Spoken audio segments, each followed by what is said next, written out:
Welcome back to the Upside Sports Network. My name is Michael. Appreciate you guys joining us for some late Friday night or Saturday night baseball. Anyway, it's been a crazy last few days, but finally get to watch some baseball again with you guys. But appreciate you guys joining us for another live stream.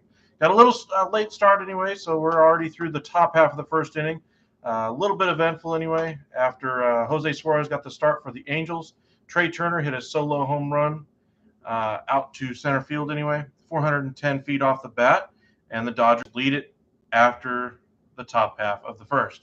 Jose Suarez, we watched the Rangers game against the Angels earlier this past week. We saw Suarez's last start, got through three scoreless anyway, and then ran into trouble in the fourth.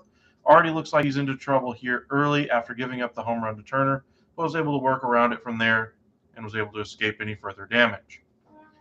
A lot of news out of baseball today. We saw that Juan Soto had declined a $440 million contract offer from the Washington Nationals anyway. It was a 15-year deal, so the average annual value was only about $29 million. A little bit surprising that it was a little bit or that low anyway. I was expecting it to come in at 13 years for that number, as it seems like they were trying to give the player the number of the total number of 440 and make him look at that big number and say, hey, that's great. But Juan Soto was no fool. He saw Max Scherzer's deal this past offseason, 3 years at $43 million per season. That's $14 million less per year that he would have made in the current market. Just imagine how good of a deal this will look like in the few years from now. But we're underway here in Anaheim. For the Angels, it'll be Rengifo, Ohtani, Ward, followed by Stasi, Odell, and McKinnon. Marsh is in left, followed by Stefanik, and Andrew Velazquez is your shortstop. No Mike Trout in there. Joe Adell is in there today. For the Dodgers, they will counter with Julio Urias, 7-6 on the year, a 3.01 earned run average, 17 starts, and a 1.05 WHIP.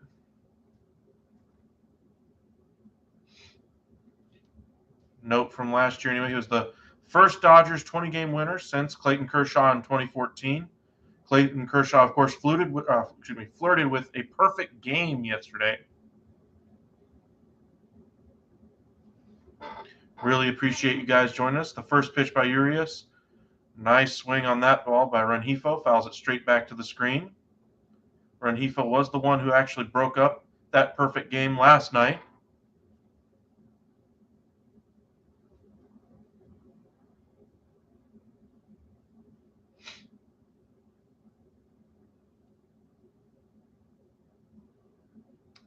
The set by Urias and the pitch. Down and in, misses badly with that one.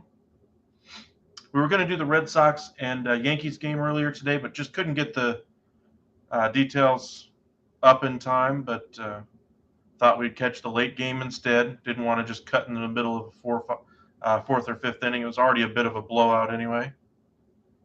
Yankees are absolutely clobbering the Red Sox. Aaron Judge has a couple of home runs. Matt Carpenter has a couple of home runs. And it's all Yanks there. 1-2 now, and the pitch. Grounded weakly to third base. Oh!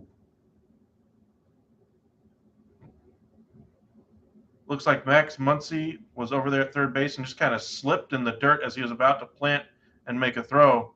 Glares at the turf, or at the dirt anyway. Let's see what happened here. Looks like he was kind of tiptoeing for a second there.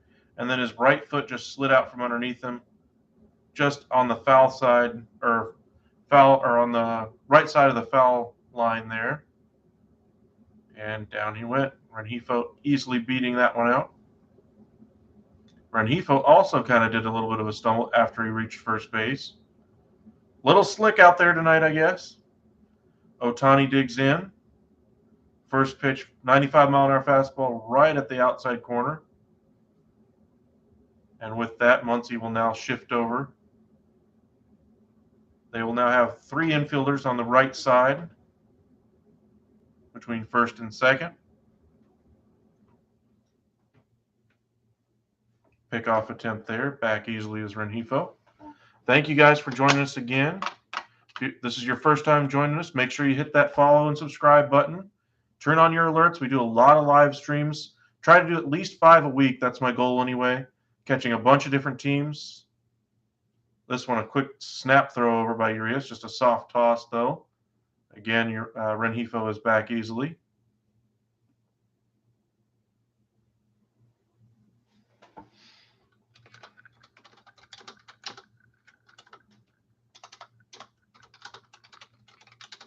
Broken bat there by Ohtani. Weak, lazy pop-up to Trey Turner there, and that's the first out of the inning. Basically snapped his bat right at the handle. Ohtani was selected to play in the All-Star game, both as a pitcher and a hitter. The Angels are going to be clear sellers. The other end of that bat ended out in short right field. Has a lot of power in that swing.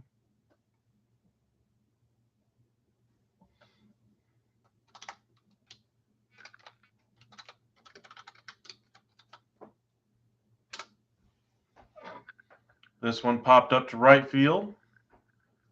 And a quick second out there. As Ward is the second out of the inning. With that, Max Stassi will come back, or will be the next hitter, hitting .208 on the year, .641 OPS, and 5 home runs. He is your catcher today.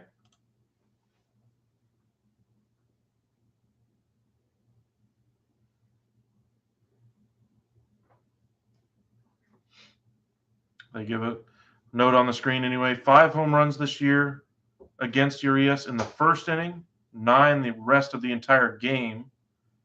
Tells you maybe in the first inning you might be able to get to him. So if you're the Angels, you're already down by 1. You need to get something going. You don't want to just be stuck where you were last night against Kershaw. Another pickoff attempt there by Urias, trying to keep Rengifo close.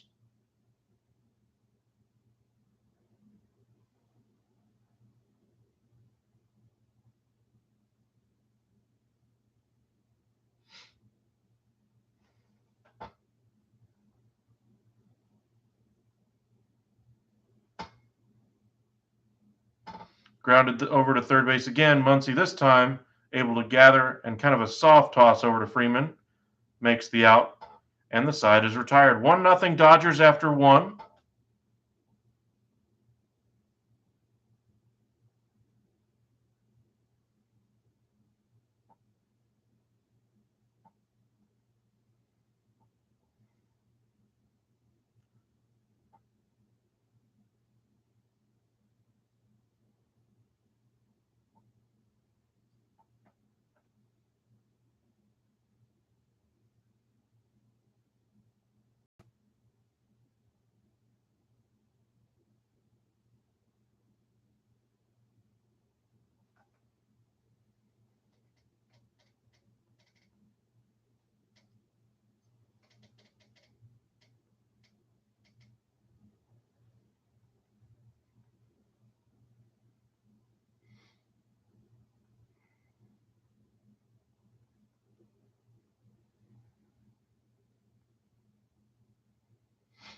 All righty.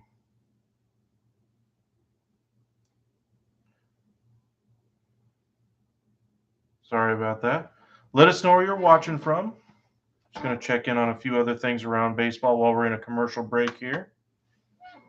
Looks like the Mets and Cubs are tied at 2 in the bottom of the 7th. The Yanks, like I mentioned, are absolutely all over the Red Sox 14-1. Kind of wondering if they have a position player on the mound. Nope, Ryan Weber is out there.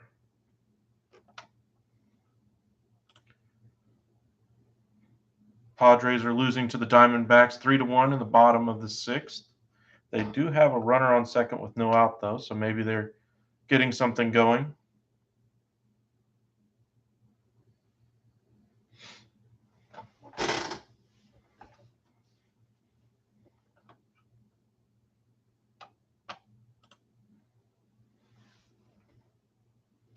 So they show the hit that Rengifo had to break up that perfect game. He had a double into left anyway.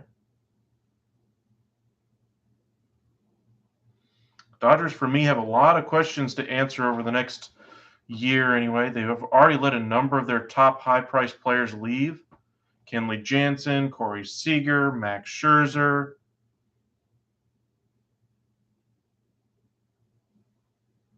Very curious to see how that ends up with Trey Turner hitting the market this year. They already paid to keep Chris Taylor. Of course, Mookie Betts will be around for years to come. What do they end up doing with Cody Bellinger? All of those questions are very important for the Dodgers' future anyway. Turner, of course, was a free agent this past offseason, I believe. And I'm not sure how much longer he will be a Dodger or if he still wants to keep playing after his time in LA is over.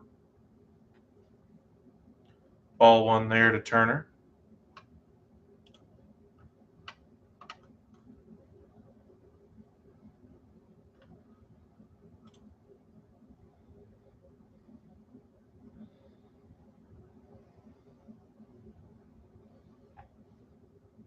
One and one now.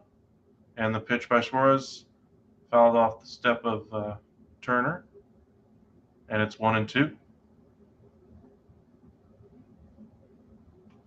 Yeah, that was kind of the big news out of baseball today is that the Juan Soto declined that extension out of Washington. Mentioned it for briefly anyway when we first started up, but that extension was quite massive. And really curious how they're going to end up going if you're a Nationals fan. The reports after the declined extension anyway were from Ken Rosenthal basically saying that he might be inclined, or the Nationals might be inclined to trade him now. I mean, just like in the NBA with Kevin Durant, the trade talks, the Nets want so much. He's not going to be traded right now just because of how high the price is for Kevin Durant. I think something very similar is going to end up happening for Juan Soto. Sure, there's going to be a lot of teams interested. I believe most teams are going to be like, hey, Juan Soto, we'll take him. What's it going to take to actually get him, though? I'm not sure. I mean, we're talking about one of the best players in all of baseball. He's not having the best year of his career right now, but the peripheral numbers are still very good for him. He's still very young. Still has a little bit of control left as well. But that extension, 440, is probably what's going to end up taking. I wonder how many years it will be, though. Maybe something in the 12-year range to kind of bump up that average annual value, because around $29 million ain't going to cut it.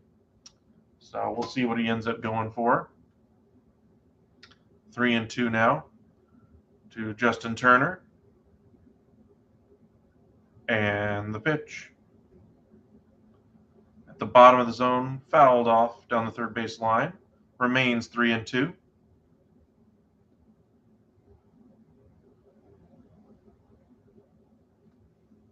A little bit more of a groom beard nowadays for Justin Turner. It is the summer.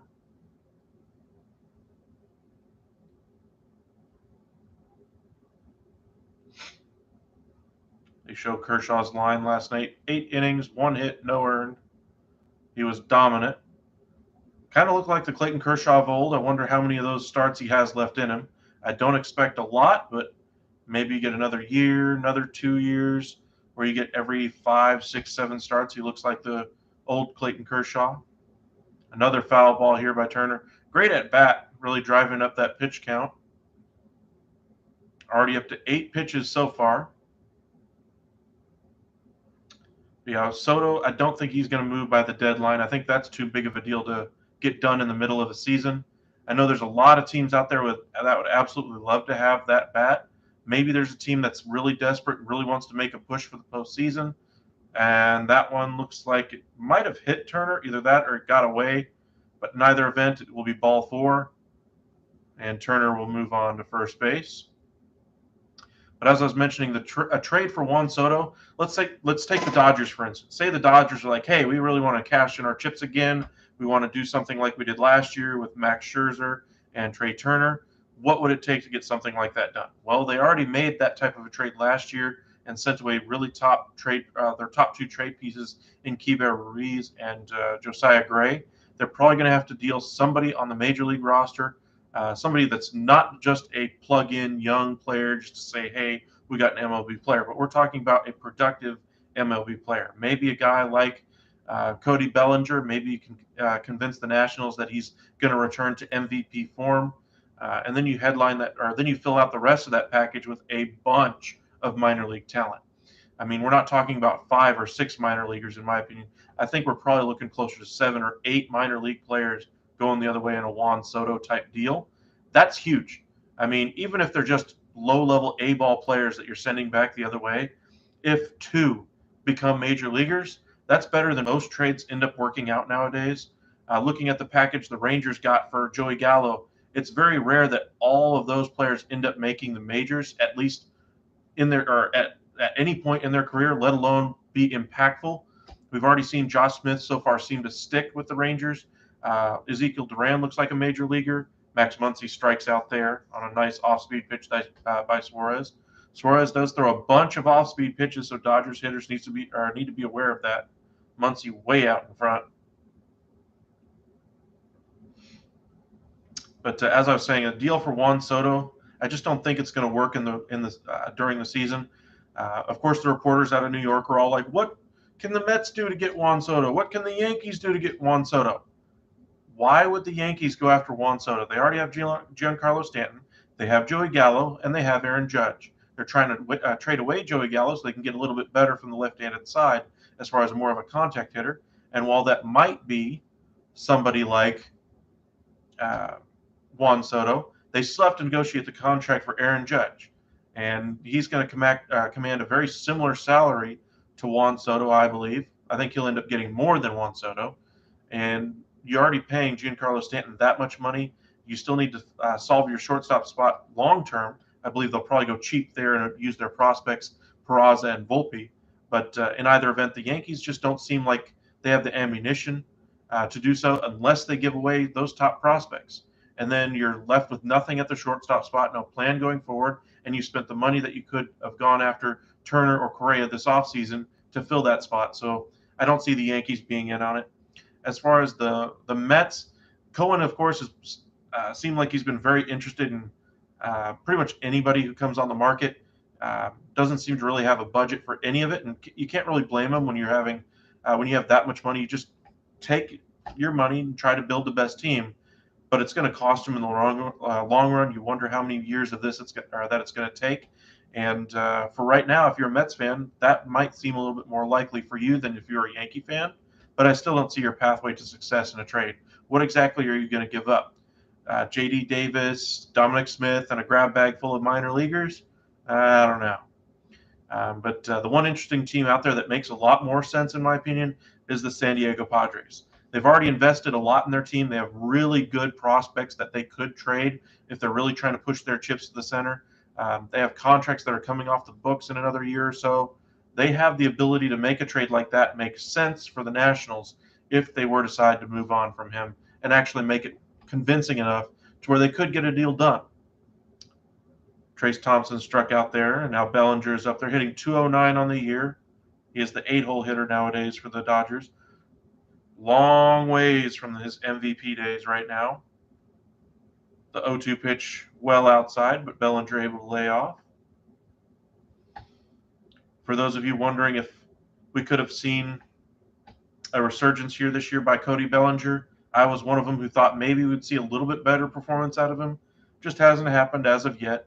Doesn't mean it won't, but I don't believe he's ever going to be playing at that level again. Fouls that one away, and it's still 1-2.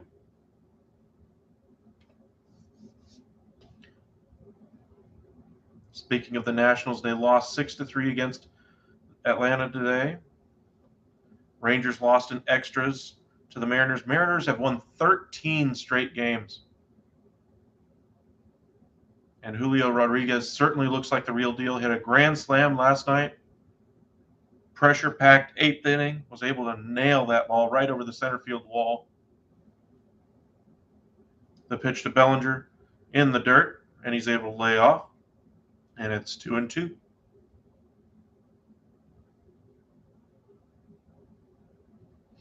Can't really blame Suarez. Just going out of the zone. Why take a risk of giving up a long ball here and making the deficit even worse for yourself? Really appreciate you guys joining us again. If you're just joining us for the first time, make sure you hit that subscribe and like button. Really matters a lot to us. You have no idea how impactful that is for us. Really appreciate you guys. The pitch by Suarez, swing and a miss, and Bellinger chased that one and goes down on strikes. To the bottom of the second we go. Dodgers in front 1-0 on that Trey Turner home run in the first. Appreciate all 12 of you guys joining us right now. Let us know where you're watching from. If you've watched us before, say hi. Don't be afraid. Gwen, thank you for joining. Saw you subscribe the other day. Really appreciate it.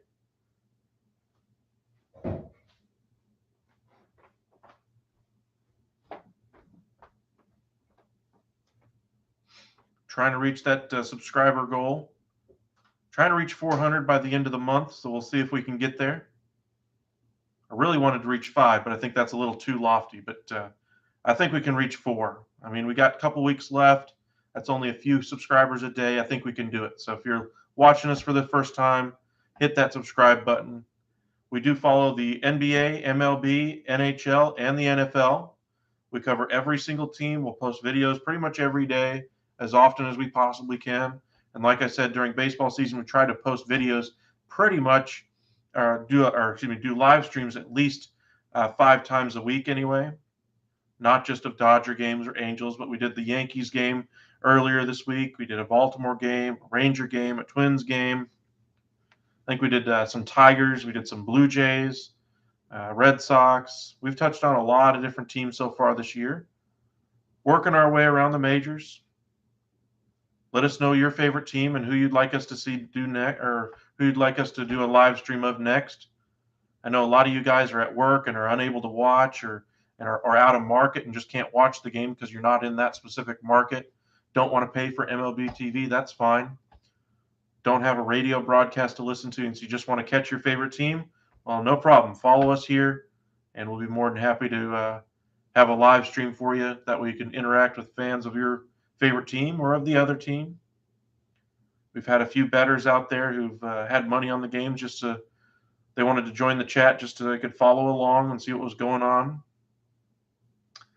Bottom of the second here, Urias set to deal to Joe Adell, hitting .250 this year.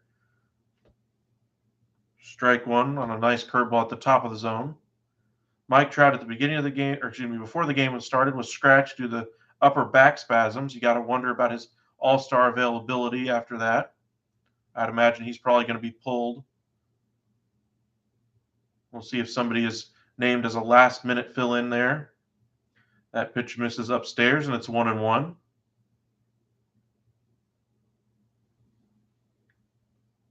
The set and the pitch. Below the zone, off speed. Adell unable to make contact, and it's quickly 1-2.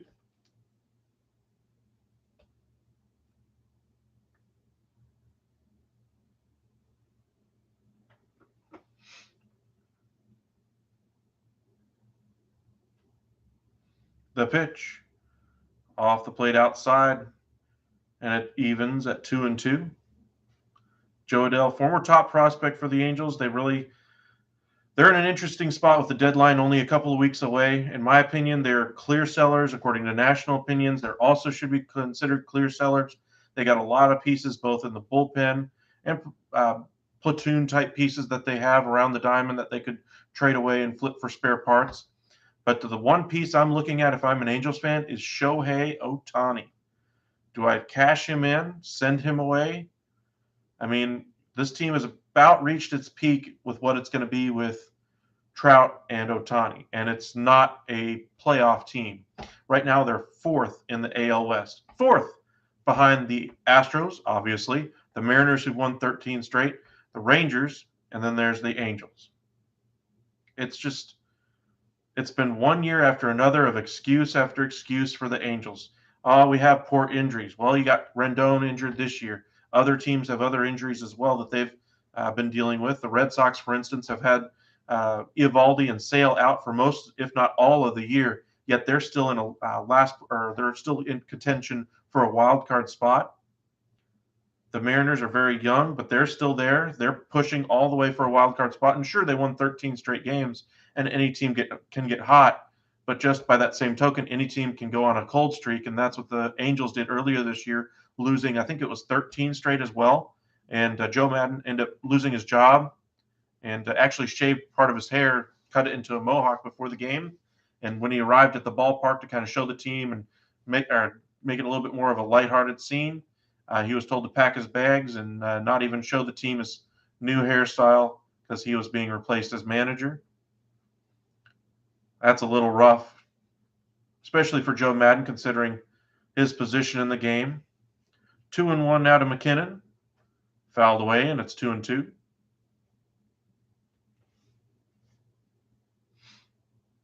But if you're joining us for the first time, make sure you hit that subscribe button. Really means a lot to us, and thank you if you already have. Really appreciate it. Trying to reach 400 by the end of the month. Let's see if we can do that.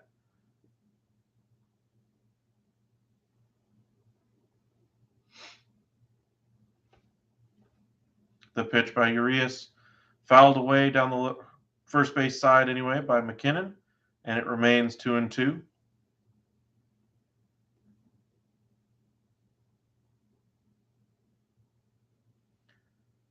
A lot of injuries around baseball today. Jeffers for the Twins, their catcher, is going to be out for 2 months. In this game, Mike Trout was scratched from the game anyway with upper back spasms. He's had back issues in the past, and this probably means he's not going to play in the All-Star game.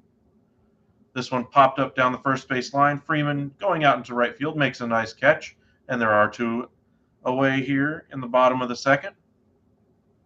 Let us know where you're watching from.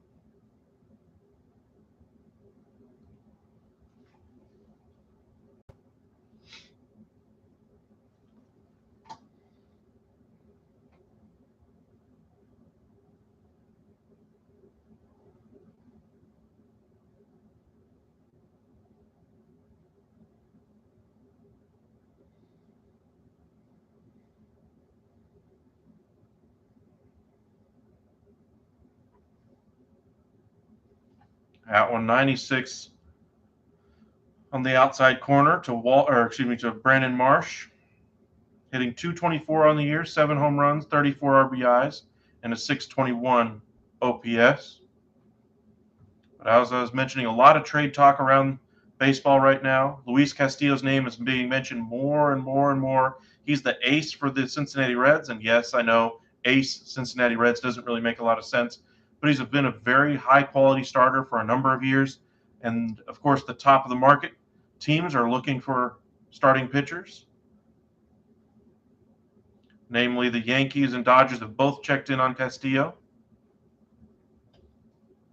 Hey, James, thanks for joining us again. Really appreciate returning subscribers.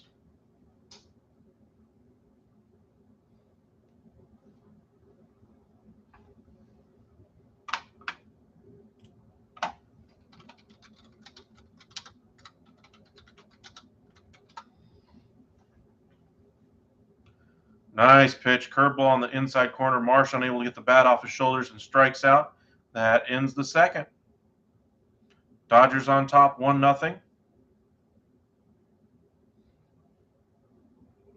And we go to the third.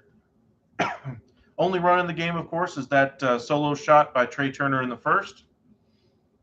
Let's check in on some of the other scores from around Major League Baseball real quick. Twins beat the White Sox 6-3. Cardinals 11, Cincinnati 3.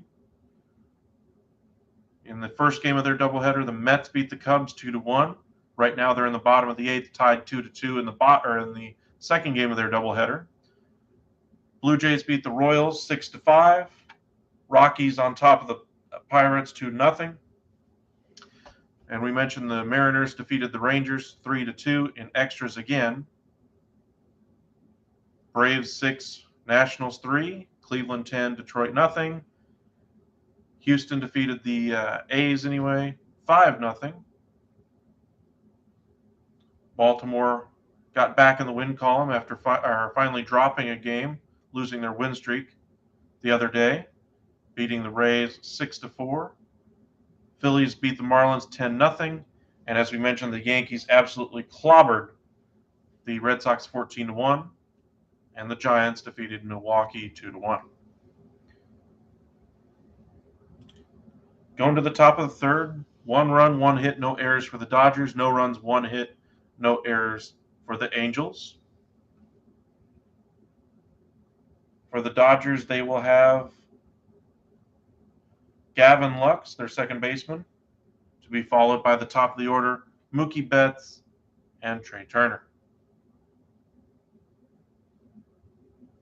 But as we mentioned, there's a lot of trade talk out there. Other names on the market, of course, are Joey Gallo, as the Yankees are trying to clear off some payroll space for their incoming trade possibilities that they want to go with. They also want to get rid of his roster spot, if you will, just to kind of free up some time in the outfield for a left-handed hitting contact outfielder anyway. Somebody they could flip between right and left, maybe even play some center when need to be called upon. But it seems like that's the way the Yankees are wanting to go. Suarez is back out here for the third. Curveball there, and it's strike one to Gavin Lux. Hitting .296 this year, 4 homers, 22 RBIs, and a .791 OPS. The set by Suarez, and the pitch. Another curveball, this one just off the outside corner, but Gavin Lux unable to lay off, and it's quickly 0-2.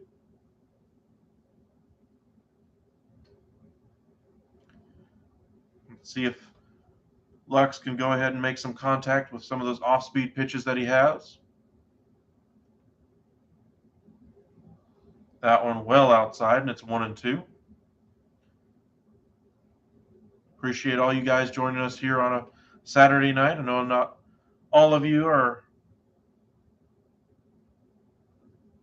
at home. You're at work, or you're just stuck driving right now. And if you're out of the market for your favorite team, we're happy to be able to provide you at least some commentary on what's going on. Follow us here at the Upside to keep in touch with what's going on in the game. 2-2 now to Gavin Lux.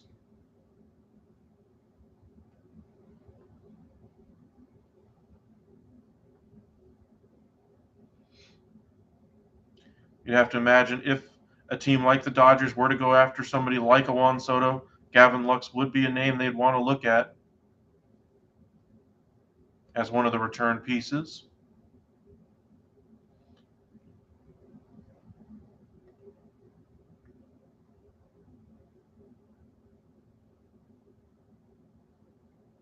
You just got to wonder, how many times can a team like the Dodgers go after these top names on the market? Same thing with the Padres. They've gone out and traded for pitching a few times now. Full to Lux, and that one misses well outside.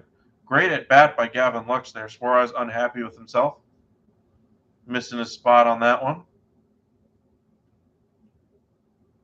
And the top of the order due up next, Mookie Betts, hitting .264, I believe, on the year. Hitting from the right side, 20 home runs and 47 RBIs. Missed a little bit of time due to injury earlier this year as well. So just imagine how dominant those numbers really are when you consider the time lost due to injury.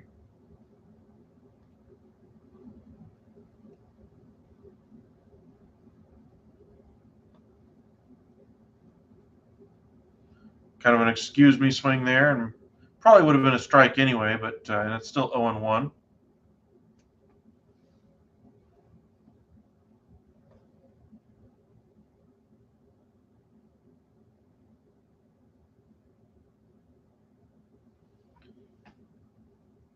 Betts says there was something in his helmet. Has the umpire actually check and make sure there's not something in there still? Maybe a bug or something, I guess. They both have a laugh, and he digs back in after putting his helmet back on.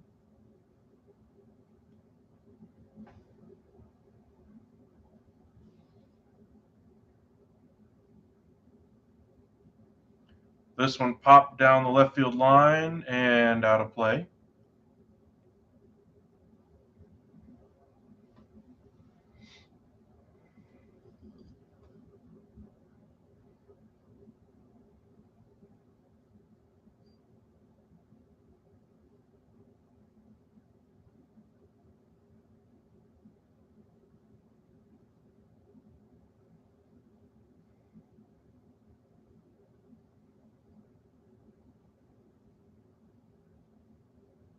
Oh, it was his chain got caught in the helmet.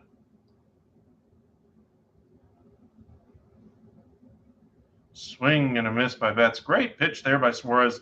Decided to lay off the soft stuff and go up in the zone with a fastball. Challenged Betts on that one to try to surprise him, and he did.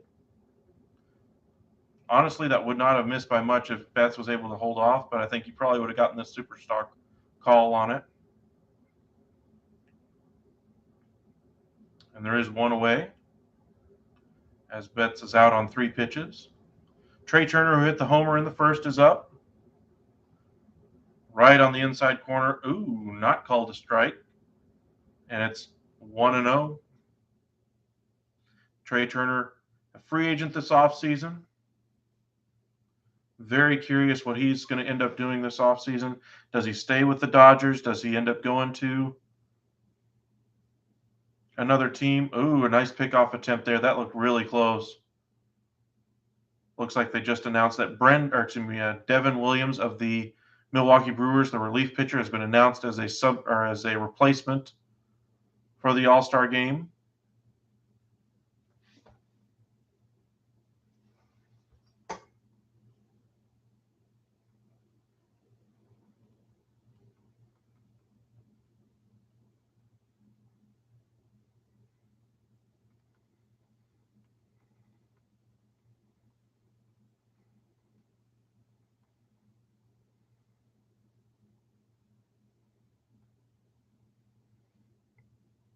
Two and 0.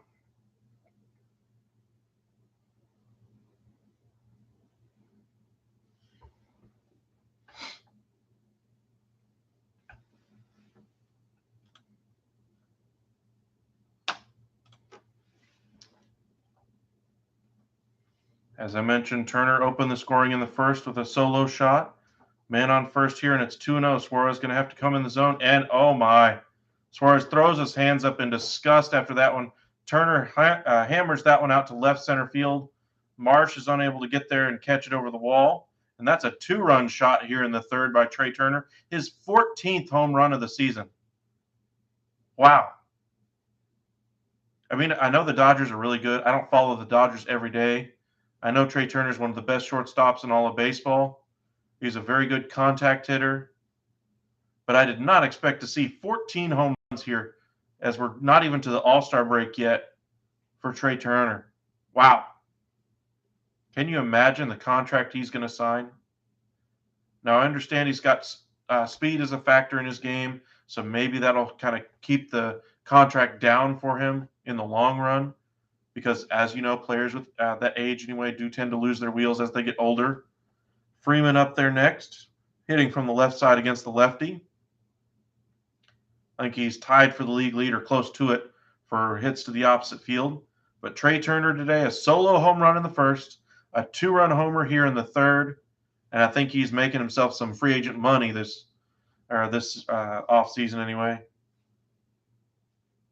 Now, I'm not saying that Trey Turner is going to go for any type of like $20 million deal.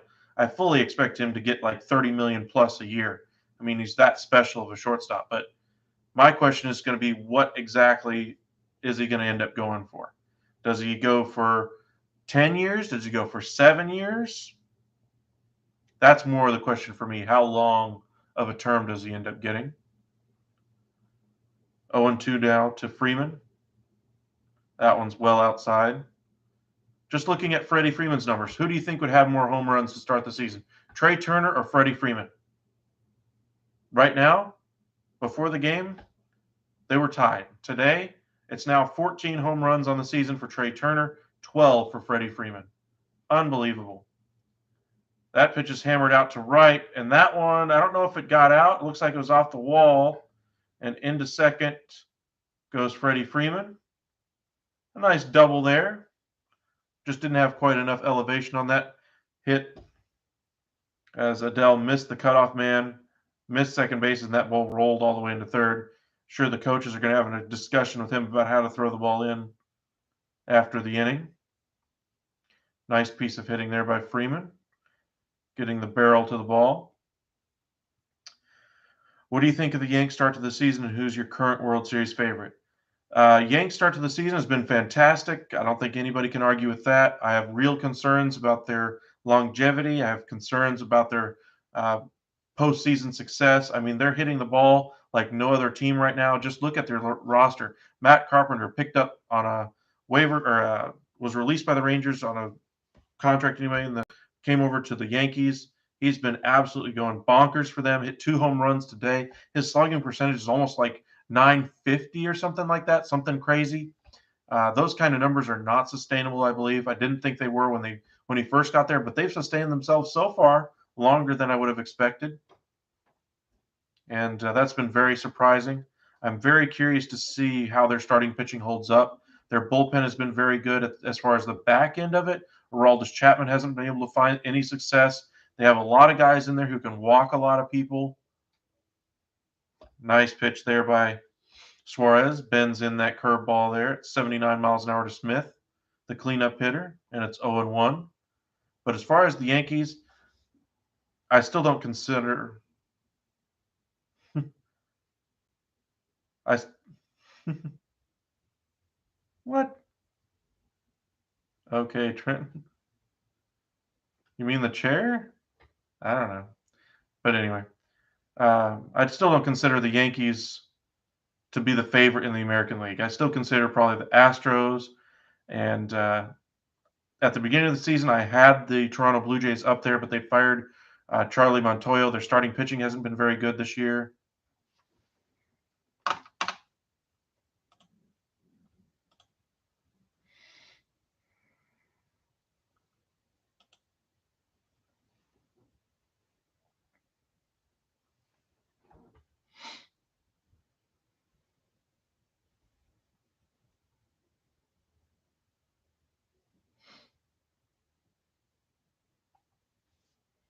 Now 2 away here in the top of the third.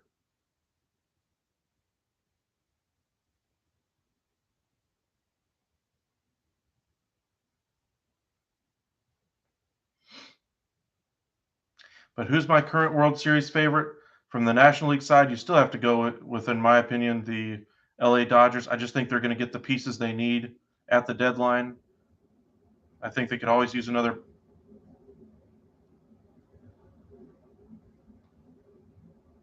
I think they could always use another bat, bullpen arms.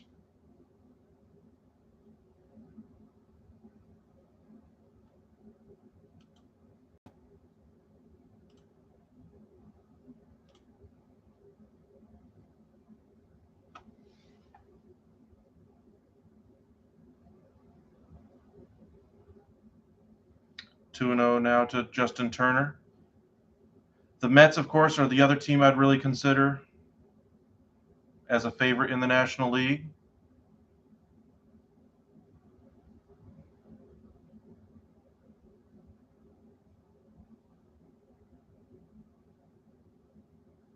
The pitch by Suarez right on the inside corner, but again doesn't get the call.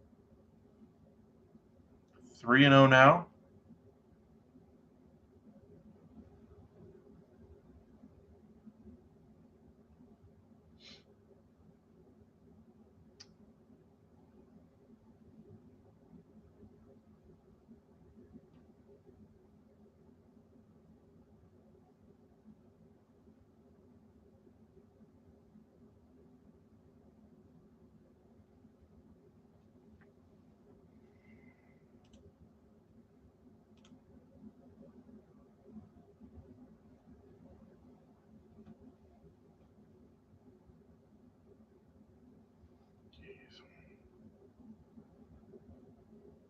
And there's ball four.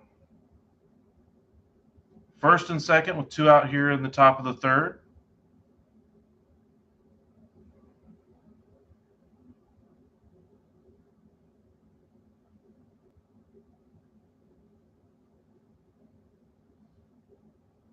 Appreciate you guys joining us here on a Saturday evening. For those of you who are just joining us, Trey Turner opened the scoring in the top of the first anyway with a solo shot to center. Then in the top of the third, with a runner on, hit another shot out to left center. And that's where we stand right now at 3-0.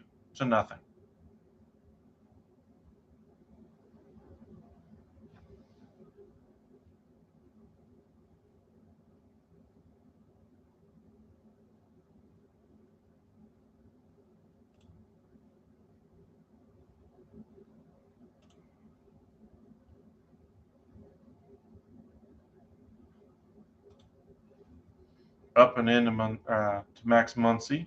91-mile-an-hour fastball. Looks like Suarez has started to lose the zone here a little bit. That's what happened in his last start. Worked 3 great innings against the Rangers and then just couldn't get out of the fourth.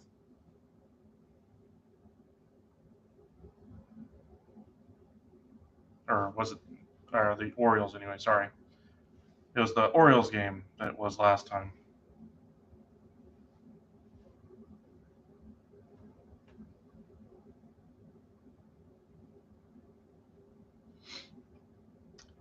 Two and 0 to Muncy. The set by Suarez and the pitch. Hit hard to deep right center field. Going back and just looking up is Joe Adell, and that ball is gone. Doubles the score here for the Dodgers, and it's 6-0. All the runs coming in via the long ball so far. Muncy's 9th home run of the year, 410 feet, 107 miles an hour off the bat, 36-degree launch angle. About the same distance as Turner's first home run to center. And Suarez, I don't think he's getting through 3 this time. Dodgers getting a hold of him now.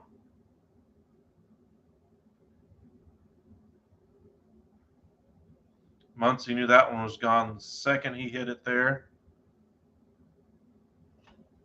Took out his frustrations on the field there. He had that slip in the bottom half of the inning previously, or in the first anyway. Slid into foul territory. Wasn't able to record the out on Rengifo in the first. Makes Anaheim pay for it. Trace Thompson digs back in. Bellinger will be next, and then we'll have batted around, and it will be Gavin Lux. Should both of them reach. Dodgers really flexing their muscle today. Trace Thompson struck out back in the second inning. Has a 224 average, 2 home runs. He was traded for anyway from the White Sox earlier this season to kind of fill in during the injury time that Mookie Betts had.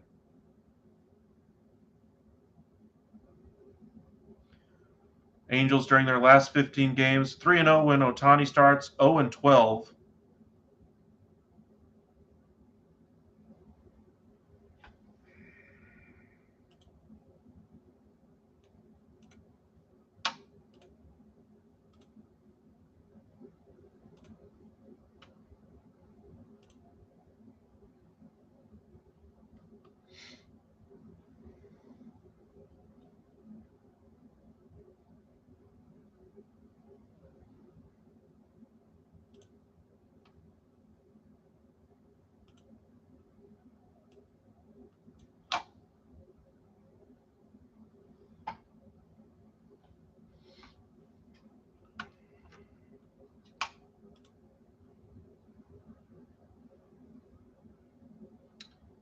Sorry about that, guys. That's why if any of you guys want to be a moderator at some point, just let me know.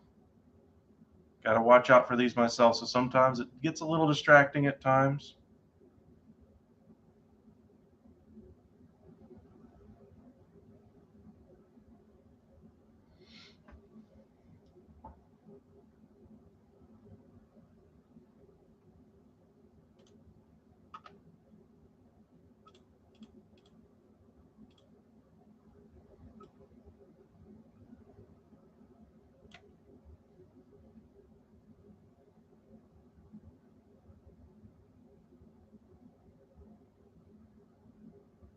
Appreciate you, Brady. You're already one of our subscribers.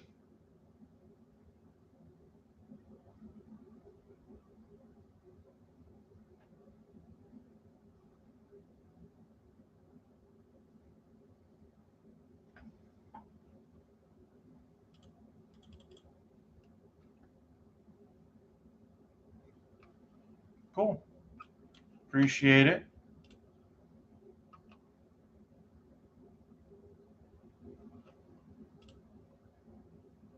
Angels coming up here. See if they can get something done in the bottom half of the inning in a 6-0 hole right now. Urias back out there.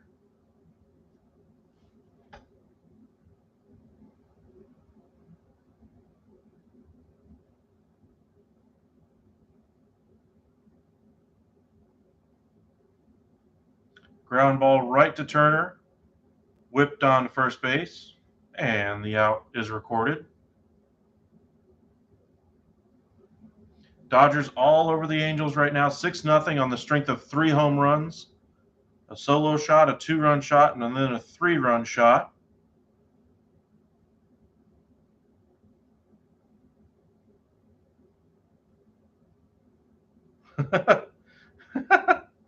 Okay, Gwen. Get at it. I love the energy. A lot of you guys are here for the right reasons, and I really appreciate that. There's not really a bad reason to be in a chat. I mean, it's a chat. You just, you know, don't be dumb, I guess is the best way to put it. We've had some of those sites that really shouldn't be advertised for on YouTube we've had to block in the past, but that was the first one kind of like that anyway. That was kind of weird.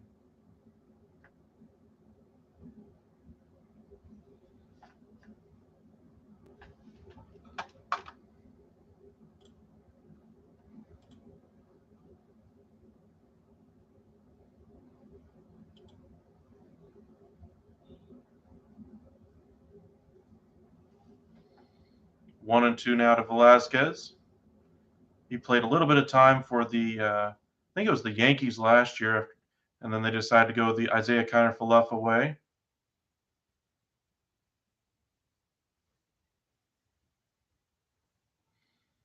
Still keeping that defensive ability, but with a little bit more offensive flair. Hard hit ball into center. Velasquez says, "Hey, I got some offense too." It's like he was listening just as I had said that. And he's on here with one away in the bottom of the third. As I mentioned, Mike Trout not in the lineup today for the Angels, was scratched before the game due to upper back spasms. Has suffered from those before in the past. We'll see if that keeps him out for any significant length of time. I wonder if it's more precautionary, and with the All-Star break coming up, he's probably going to be scratched if I had to guess from the All-Star break or All-Star game. We'll see if they name a replacement. I'm sure Major League Baseball is none too happy to see another one of their faces of the game not able to perform. Rengifo hammers that one down the line.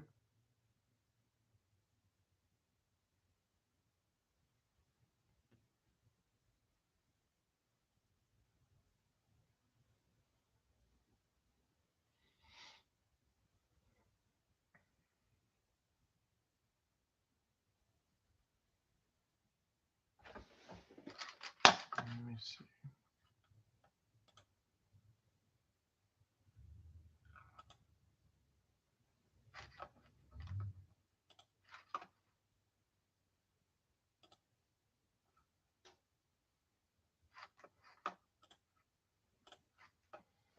Oh and 1 here. Fouled off by Rengifo, and it's quickly 0 and 2.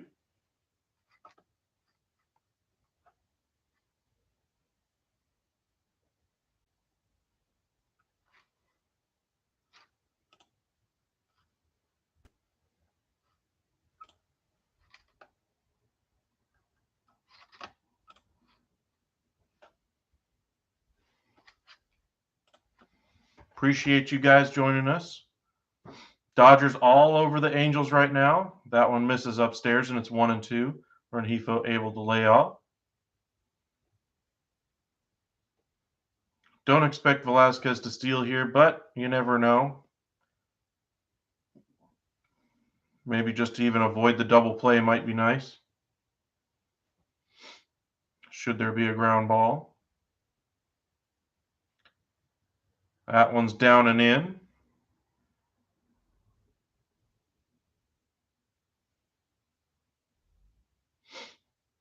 If you guys are just joining us, make sure you hit that subscribe button. We really appreciate it.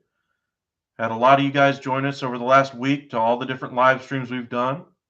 Did one during the NHL signing period. Then we noticed there's a lot more lag in all the signings and thought we'd get a lot more videos out than during the live, so that worked out pretty well. A lot of you guys watched a lot of that content. So if you are one of our NHL watchers or followers anyway, thanks for joining us here on our stream. Urias unhappy that he missed his spot on that pitch. More injury news out of baseball. The Red Sox placed Trevor Story on the injured list today. Hand contusion. They recalled Connor Wong from AAA.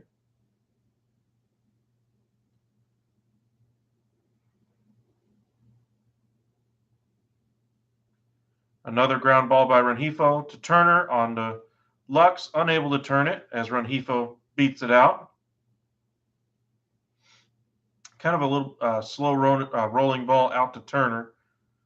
Rengifo runs well, as we saw back in the first. And Ohtani is due up next. So far this year, Ohtani has a 2.38 ERA, a whip under 1, only giving up 22 extra base hits and 8 homers. As a hitter, he's hitting 255 and 833 OPS, 36 extra base hits, and 19 home runs. He's been fantastic on both sides of the ball.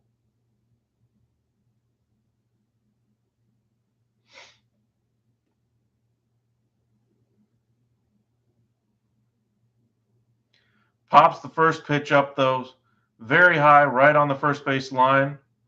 Freeman, and he drops it. Freddie Freeman dropped the ball. Oh my! I don't even know what to say. It's not like he lost it in the roof. I mean, they're in Anaheim. There is no roof. Just a flat-out error by Freddie Freeman. The first base coach of the Angels kind of looked at him like, what? Like he was expecting it to be over, too. I don't know what. I mean, he's got a first baseman's mitt on, don't get me wrong, but I mean, that wasn't a hard pop-up to get. I mean, did he lose it at the last second, maybe? I don't know. I mean, it hit him on the outside of the glove and just bounced away a little bit. Velasquez makes it all the way to third. The inning should already be over for Urias. We'll see how he responds to the error. Taylor Ward up next, hitting 286 on the year, 12 home runs, 34 RBIs. One of the few bright spots on the Angels so far this year. He is your center fielder today with Mike Trout out.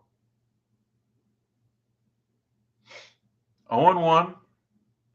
The set by Urias and the pitch. Right on the outside corner, 96. It seems like they're calling, or that the home plate umpire is calling pitches on that side of the plate a lot more than he is on the third base side of home plate. Maybe pitchers will start to notice that as the game goes along. The pitch, well upstairs, and it's 1-2. We'll see if Urias is able to keep his command. Looks like it's kind of fluctuating in and out depending on the pitch. But if you're just joining us, remember to hit that like button. We really appreciate it. The subscribe button, and make sure you turn on your alerts. That way you know when we do go live. YouTube only allows you to get 3 notifications a day. We put out videos sometimes, but a lot more than that, especially during like NHL signing period anyway, the free agency for the NBA. We put out a whole bunch of videos. We got a DeAndre Ayton video coming out with the Suns matching that contract that he signed, or the offer sheet that he signed with the Indiana Pacers. So kind of keep your eyes peeled for a lot of the videos that'll be coming up. Great pitch there by Urias. 96 at the top of the zone. Swing and a miss by Ward as he wasn't able to catch up to that one. And the shutdown inning is complete by Urias. 6-0 is our score as we go to the top of the fourth. All Dodgers in this one. 3 home runs, 2 by Turner, 1 by Muncy. Both have 3 RBIs in the game.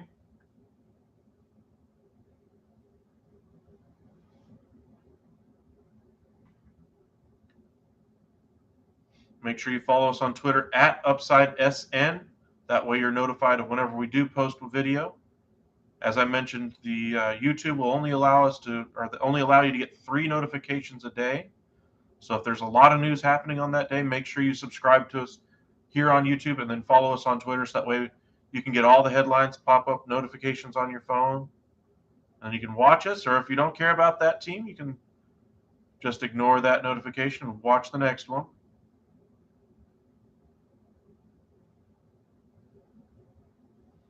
Really do appreciate all you guys joining us. Up to 13 viewers during a commercial break. That's fantastic. Make it 14. But had a few comments earlier today anyway. First one was, of course, about Juan Soto. The news about Juan Soto was that he declined a 15-year contract extension offer from the Washington Nationals, and that news basically was supplied to Ken Rosenthal of The Athletic. He posted that story out earlier this afternoon. Ever since then, news has been trickling out that they're immediately going to start looking for trade proposals just to see what kind of market is going to be out there. But I made the correlation to basketball, how Kevin Durant's on the trade market right now, but the trade package that the Brooklyn Nets want, the trade package that the Washington Nationals want for Juan Soto is so astronomically high, there is no way a trade is going to be worked out anytime soon, not until that price is at least a little bit more reasonable, or until teams have a chance to wrap their head around just how much it's going to cost to get something like that done. Now, Juan Soto isn't having this greatest year, but he's still a very good player. The peripheral numbers on him look great. But at $29 million a year, you can kind of understand why Juan Soto, who sees the contract Max Scherzer signed at $43 million a year, and then sees in the future 15 years how that salary is going to look so minuscule compared to what it looks like now. And yes, I did say $29 million will look minuscule compared to what he could make in 15 years. But the point is the same. Juan Soto is not going to sign for that length of term for that amount of dollar. The amount of dollars seems about right, but for that length of term, he's going to want a little bit more incentive, more dollars, the higher AAV, those kinds of things. And of course, I'm sure any team will be more than willing to throw any extra perk that they can into that deal just to get Juan Soto in their clubhouse. The question is going to be for a team that trades for him, are you really willing to give up all that money, plus the biggest trade package that's ever been seen for any position player ever? We saw one executive that was told that they want a Herschel Walker type of deal. If you're unfamiliar with who Herschel Walker is, look it up on Google. See the history of the Vikings and Cowboys trade. I also think of the Ricky Williams trade. Not that it worked out great for the Redskins or Saints, but just that level of deal just is very hard to come by. Suarez 1 and 2 here to Bellinger. Peguero loosening for the Angels in the bullpen. Looks like Suarez might not get out of the fourth here again. A little bit surprised they brought him out here for the fourth after giving up 2 homers in the third. Bellinger off the end of the bat out to left center. Gliding over is Marsh and makes the catch. 1 away here in the top of the fourth.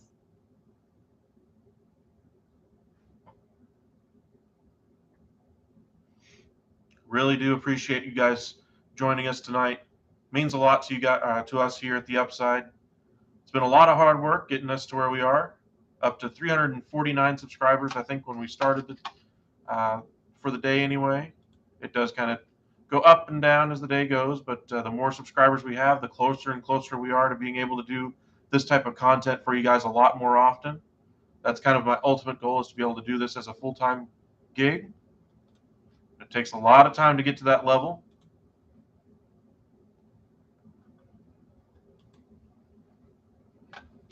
We just broke 350 anyway, so thank you guys for subscribing. Swing and a miss there by Lux, and it's 1-1. Fooled a little bit by the off-speed pitch.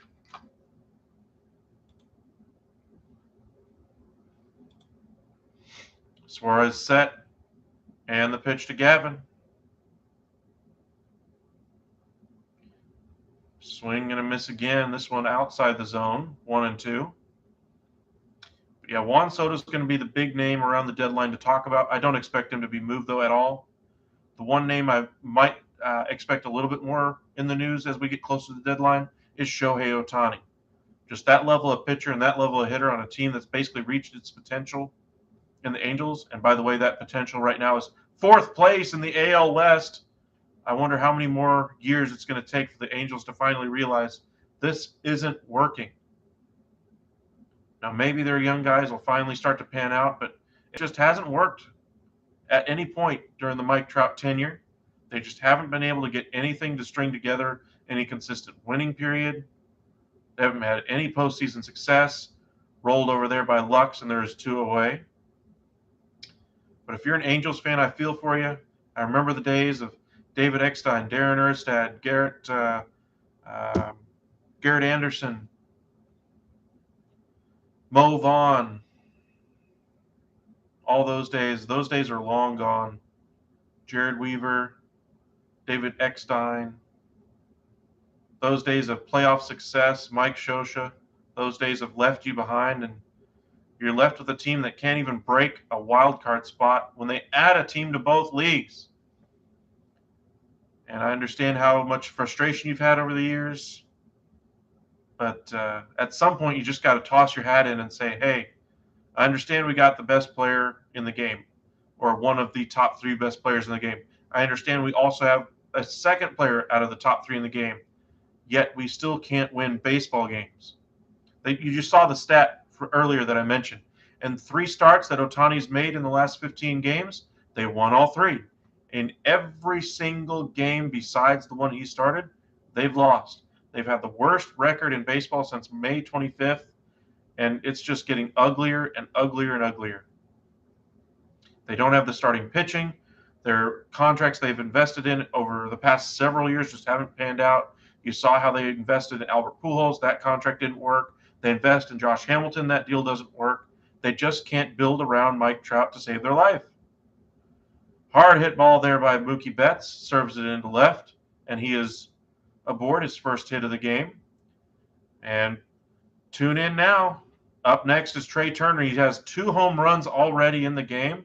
So if you're just joining us, don't leave. You might see a third one. We're only in the top of the 4th, and it's going to be a pitching change here. Suarez is not going to get another chance to throw up a home run ball. Looks like it will be Peguero out of the bullpen. Good move here, in my opinion, as I don't think Suarez would have been able to retire Trey Turner. But as I was saying, the Angels just haven't had any success, and I just don't see them having success for the foreseeable future. I mean, it's been hideous. Just the lack of success in all the moves that the Angels have made to try and only to fail over and over and over again with every free agent contract they've signed. And I'm not kidding. Look at all the ones they've signed. Look at the Justin Upton deal, Albatross. The Albert Pujols deal, Albatross. C.J. Wilson, who came over from the Rangers years ago. That one wasn't as quite of an albatross. That was kind of the tail end of their playoff streak, but they weren't able to get any type of success around Mike Trout even then. Josh Hamilton contract, absolute catastrophic failure for the LA Angels franchise. I mean, right now, Anthony Rendon signed a 7-year, $240 million deal to play third base for the Angels and give them insurance in the lineup behind Trout and Ohtani. Is he on the field? No, he's missed a lot of time due to injury. When he's not been injured, the performance just hasn't been there either. So if you're an Angel fan, I don't understand what the front office is thinking as far as keeping this team together. I do expect them to blow up at least pieces of this team, but I think the only real piece they need to focus on right now as far as moving is Ohtani. I don't think he stays during free agency when his contract is up, and I think he's going to probably go to one of the best teams in baseball, like the Dodgers or the Yankees, somebody who's willing to invest at that level of winning. And the Angels, they've been willing to invest. It just hasn't worked out to be W's. But we'll see if this young core can that they're trying to build there can also get a little bit better. Maybe they can enhance it around the edges. Mike Trout, one of the best players in all of baseball, one of the best, most loyal guys in all of baseball as well. You don't really have to worry about him requesting a trade, even if you did go through a rebuilding phase. I mean, he's kind of your face of your franchise. You got to have that marquee guy. But it just hasn't worked for the Angels. Peguero's first pitch to Trey Turner misses well outside, ball 1. Trey Turner hit a home run in the first, a 2-run shot in the third. Here in the fourth, he's looking to kind of add to that home run total, up to 14. That's right, 14 home runs on the year for Trey Turner so far. Ridiculous. That pitch misses about a foot inside. I don't know what that pitch was supposed to be, but it looked like a fastball that just threw out of his hand like this, sideways. Trey Turner's 11th career multi-home run game. He had 5 last year. Looks like he's really picked up the home run stroke in recent years. The pitch to Turner, right on the outside corner, off-speed pitch. Nice one there by Pagero, and it's 2-1.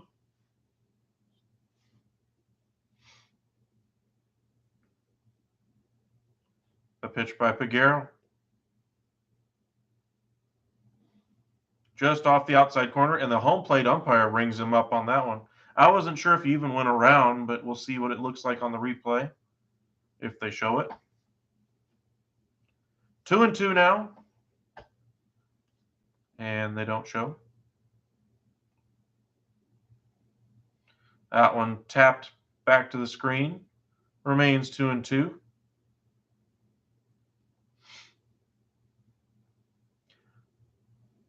You're seeing Corey Seager make changes to increase his power potential. I think he's up to 22 home runs on the year now for the Rangers. The former Dodgers is having a great year in the box for the Rangers. Trey Turner adding a little bit more power to his game. His average a little bit higher, but that home run total a little bit lower. When we were watching the Rangers game live earlier this season anyway, I mentioned how the Rangers are going to have a bucket of money to spend again. They're looking for more of a contact hitter as they have enough power right now to sustain themselves. A guy like Trey Turner might be of interest, and yes, that's even after signing Corey Seager and Marcus Semien and having a glut of infielders anyway to move around the diamond. When you have a talent like Turner, you find a way to make it work. Maybe they'll go after him. I do still expect the Dodgers to end up retaining him. Swing and a miss there by Turner, and that's the third out of the inning. Nice pitch by Pagero that goes the off-speed route. Able to get Turner out in front. We go to the bottom of the fourth, 6-0 Dodgers.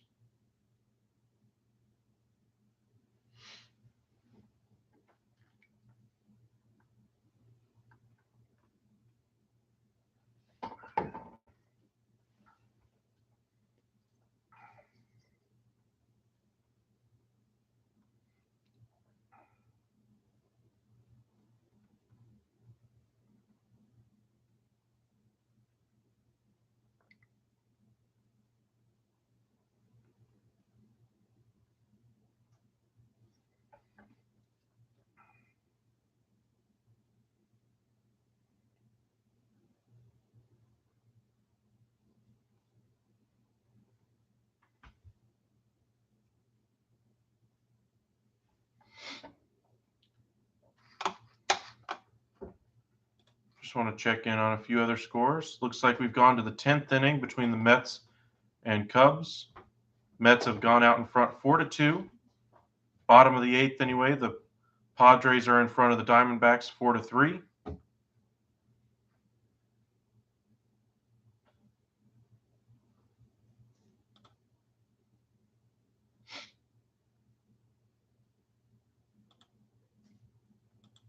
All of their scores final for the evening anyway.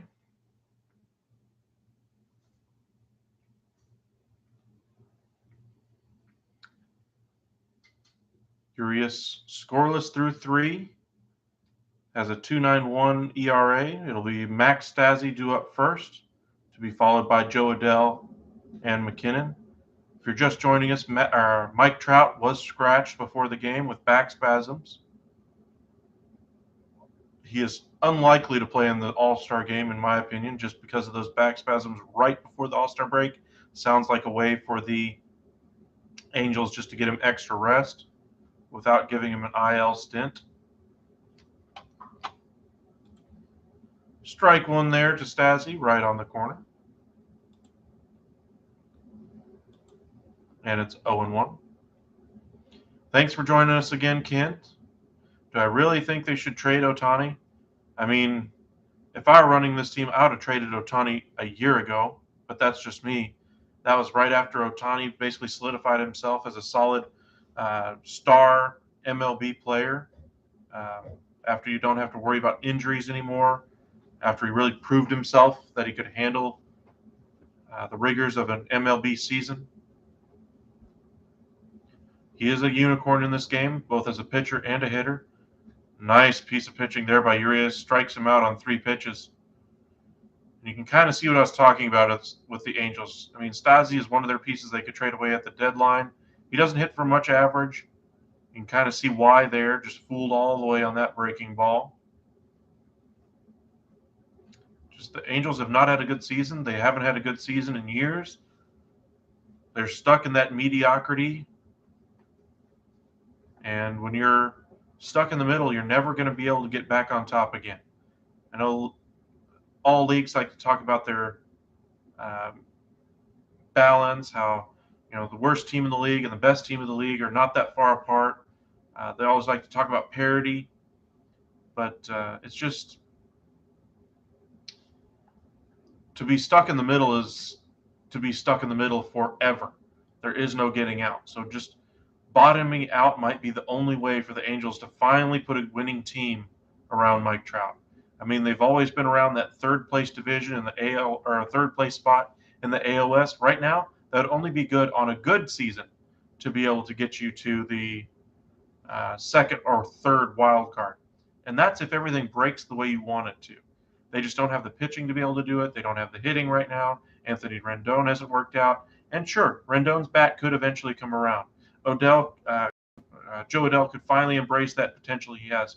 Marsh could turn things around at the plate. Ward is, of course, a good player for them. Rengifo, who's had a nice year at the at the second base spot for them. They really have a hole at the shortstop spot. They don't have anything going for them there.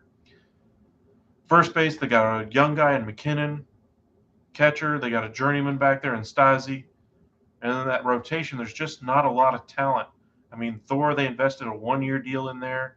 I mean, it's just a litany of things that haven't worked out for the Angels, and it's no one thing that's gone wrong over the years. It's not just one thing you can point to and say, hey, you spent money badly. It's, hey, you've spent money, looked at good at the time, didn't work out. You spent bad money at the time, still looked bad. You invested in prospects. Those prospects haven't panned out. You traded away a few prospects that you thought you could do without. Those prospects have gone on to greater success as Adell strikes out there to Urias, second out of the inning. Urias up to 50 pitches now.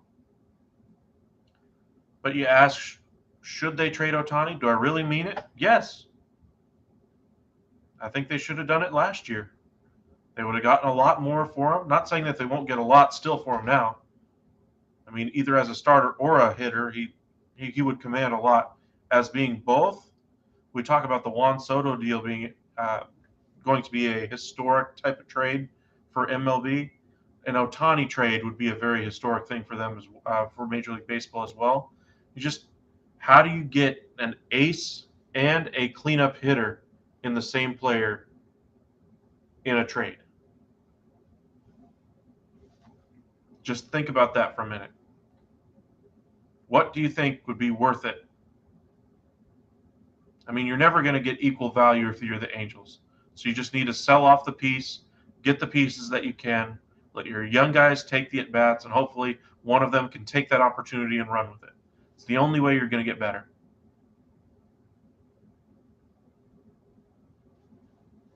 1-1 here to McKinnon, right on the outside corner. Urias is starting to locate those pitches a little bit better as he's gone along here. And it's 1-2. Urias has already struck out the first 2 batters of the inning, looking to complete the hat trick in the inning. The pitch, just, and I mean just, a hair low.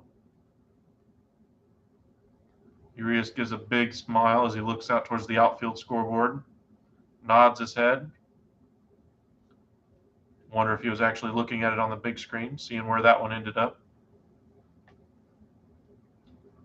The set by Urias. The lefty deals. Right down the middle, McKinnon hits it deep to center, and Ward is there as Bellinger crashes into the wall. And it's a 1-2-3 inning there for Urias. Nice play there by Bellinger. Had about a step before he ran into the wall to kind of brace himself. 6-0 as we go to the top of the fifth. For the Dodgers, it'll be Freeman, Smith, and Turner due up. Should any of them reach, Max Muncy would be waiting in the wings. He's the one who had that 3-run home run the last time he was up. But thank you guys for joining us. If you're just joining us for the first time, hit that subscribe button. We really do appreciate it. We follow the MLB, NHL, NFL, and Major League Baseball as well. All 4 major leagues, all of the teams in every sport. So if you want to stay updated and don't have time to watch the 5-minute clip from SportsCenter, you just want to get the quick flash on your phone, find out what's going on, and then get back to whatever you're doing. I understand a lot of you guys are busy. We put out a lot of short videos. That way you get everything you need to know in 1 minute or less. We'll put out some extended videos as the NFL season is about to get underway, discussing quarterback competitions as we get into training camp. The NBA offseason is in full swing. We saw Braun take the court today. Kind of a pickup game in the Drew League. Had some highlight reel dunks. Had some very embarrassed defenders. There was a picture of a defender trying to guard LeBron, and his eyes were this big around trying to guard LeBron in the Drew League today. Let's just say he got embarrassed. So I know this is the Battle of LA anyway between the Dodgers and Angels, and obviously it's a little bit one-sided. But I know a lot of you on both sides are Braun fans, especially since he came to the Lakers. If you get a chance to look up some of the highlights of what he did in the Drew League today, worth the watch.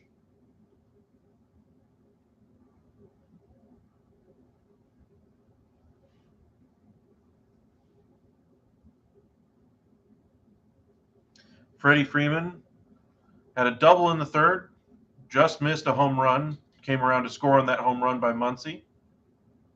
He is 16 for his last 23, a .696 batting average over his last 23 at-bats. In case you're wondering, that's good. Figueroa out here after getting the last out of the fourth against Turner. Got the strikeout against the home run hitting Trey Turner. And yes, that is correct. Trey Turner has 14 home runs.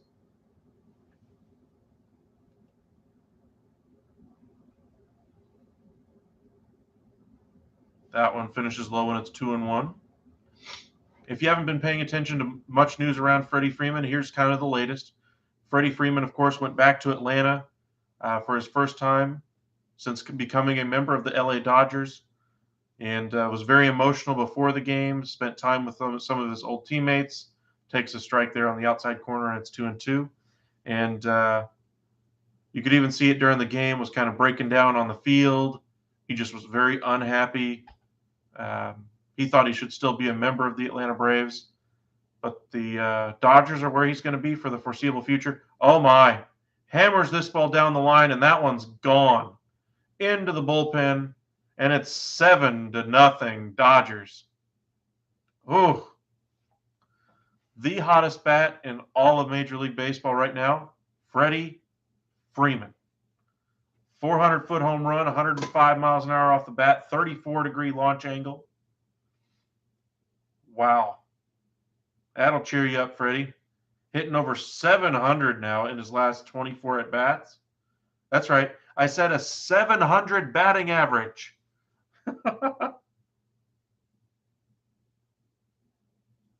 Oh, my. This is the guy that the Dodgers were hoping they would get when they signed him away from the Braves this offseason. But as I was mentioning, the story around Freddie Freeman right now, aside from how good he's been on the field over the last week or so, is the Casey Close, or his former agent Close of Excel Management, I believe is the group that he was with beforehand. He fired or took a break from the agent. Mixed reports on whether or not he actually fired the agent. But radio host from Fox Sports, anyway, Doug Gottlieb, said that he had a source that said that Freddie Freeman was unhappy because he did not get the final contract offer that was made to him by the Atlanta Braves. That contract offer was never relayed to Freddie Freeman. And so the Braves went ahead and chose to go ahead with the Matt Olson trade. That trade has worked out so far pretty well for the Atlanta Braves. But of course, we saw in the futures game today, Shea Langeliers, one of the players going the opposite way in that deal, was named MVP of that future game. They sent away top prospect Christian Pache in that deal and a couple of others as well. Both teams working out well so far from that trade. That pitch misses up and in. It's 3-1.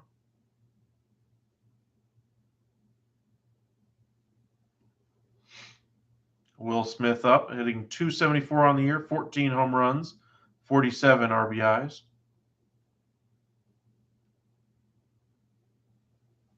Just look at the Dodger lineup right now, by the way. Betts, Turner, and Freeman. All of them imports. That's a mighty swing by Smith. If he's able to keep it fair, it's gone. And misses it by about 10 rows. Still 3-2. But as I was mentioning, radio host Doug Gottlieb said on that basically that contract offer was never relayed to Freddie Freeman. That's kind of the reason for the strain in the relationship between Freeman and his former agent anyway. Apparently, Freddie Freeman was told when he went to Atlanta that there was another contract offer that was supposedly made to his representation, and that kind of precipitated the fallout there. Of course, the agency is saying, oh, no, we absolutely relayed every single contract offer that was ever made to Freddie Freeman and his family, and there was no offer, blah, blah, blah, blah, blah. I'm sure the Braves, even if they didn't make an offer, would say something like that anyway. Hey, we wanted to keep you, but you didn't want to sign here. So I can kind of see both sides of the argument, but Doug Gottlieb's going to be caught in the middle here. He does say he has a very good source in this, so I don't know.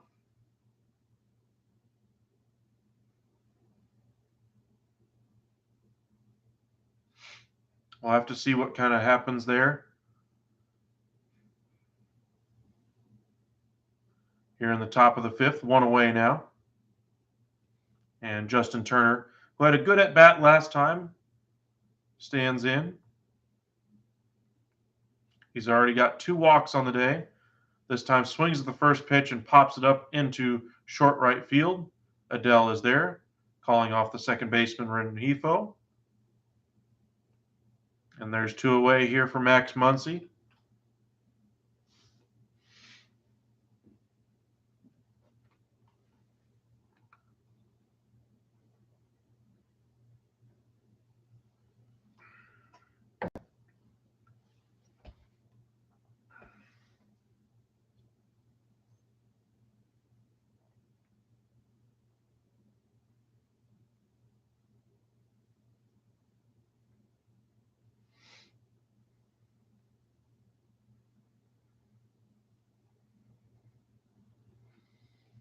Hardy swing there by Muncy right down the first base line. Foul by about 5-10 rows there.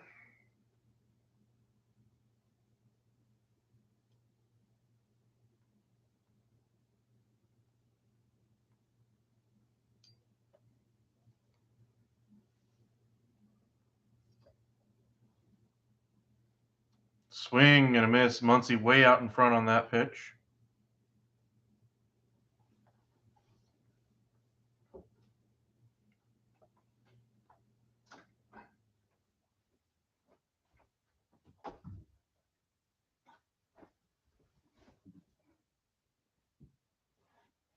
Oh and 2. That one misses well outside by about 2 feet from Peguero. 98-mile-an-hour fastball.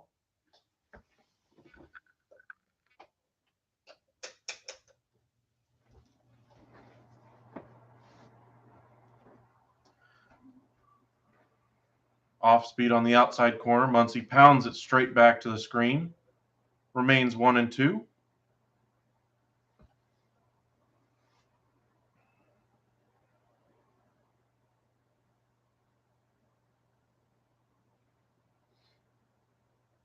Peguero up to 24 pitches.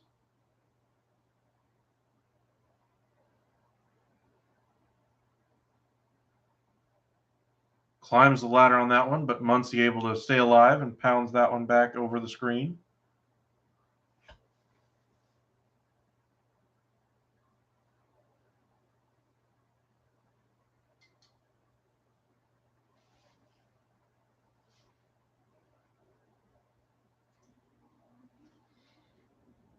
Any Dodger fans out there watching with us tonight?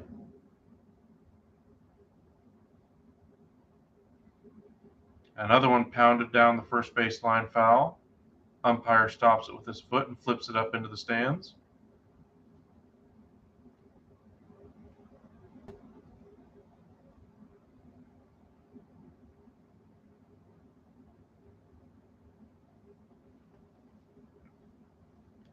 Left-handed hitting Muncy in there. That one in the dirt.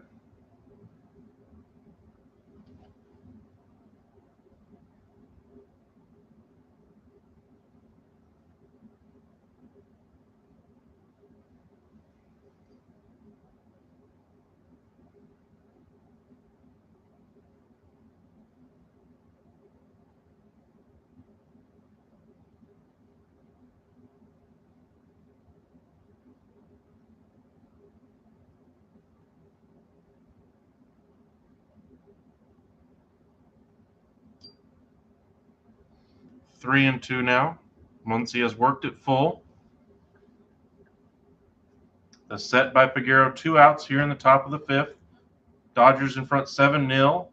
Broken bat right off the handle again. Lifted out into center, and Ward is there. Makes the nice catch as he comes drifting in. To the bottom of the 5th we go. All Dodgers, 7-0 on the strength of 4 home runs.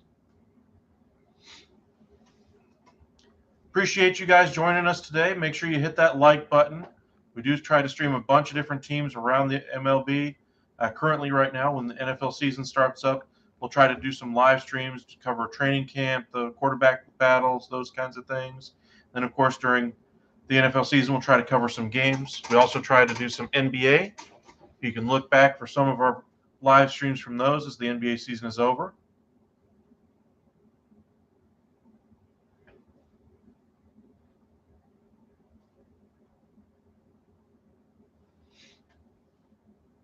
Trade deadline season is upon us for Major League Baseball. We'll be covering a lot of that news over the next couple weeks.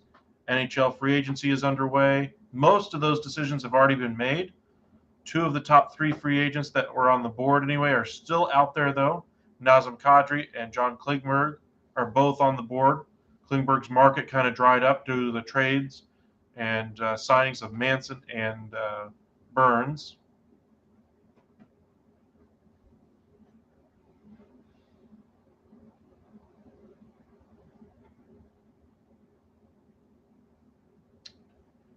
We wait for the bottom of the 5th to get underway. Yeah, I do think they should finally get rid of him. I mean, not necessarily get rid of him, but it's just there's no point to keep him. They just haven't been good and haven't been good for a while now. I mean, Ohtani's representation has kind of let it be known to the Angels that he wanted to see a winning team this year. Look at their roster. Just look at it.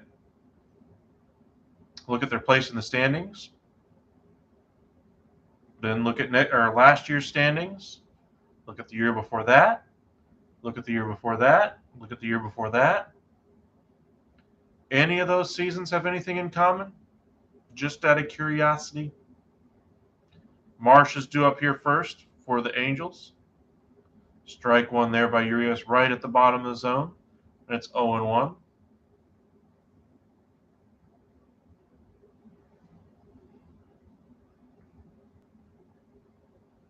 Sorry, Angels fans. I just don't think you got enough firepower to be able to keep him long term. Another swing and a miss there, and it's quickly 0-2. I don't know. You guys tell me in the chat. Do you guys think they should trade Ohtani or should they keep him? I mean, what hope do you see for the Angels to keep him if he does end up hitting free agency when his contract's up? What are you going to do to entice him? Hey, we'll get you one of the top 5 players in all of Major League Baseball to play alongside. Oh, he's been there the entire time? Oh, we'll go out and invest $20 million in a starting pitcher, that's got a lot of potential, thrown really well in the past, but coming off major injury. Oh, you did that too? Hey, we'll spend $240 million over 7 years on a third baseman who just won a World Series. You did that? And it still didn't work, huh? Well, what you going to do next? Where else can you go? I think you just need to reset and realize things aren't working. One away here in the fifth. Urias has been absolutely dominant today. He's got 6 strikeouts over 4 and a third, lowered his ERA down to 2.87. Of course, I was not exactly expecting the LA Angels to put up much of a fight in this one. After the Trey Turner home run in the first, the Trey Turner 2-run homer in the third, followed by the 3-run homer by Muncy. And then we just saw Freddie Freeman in the top half of the fifth here get a solo shot.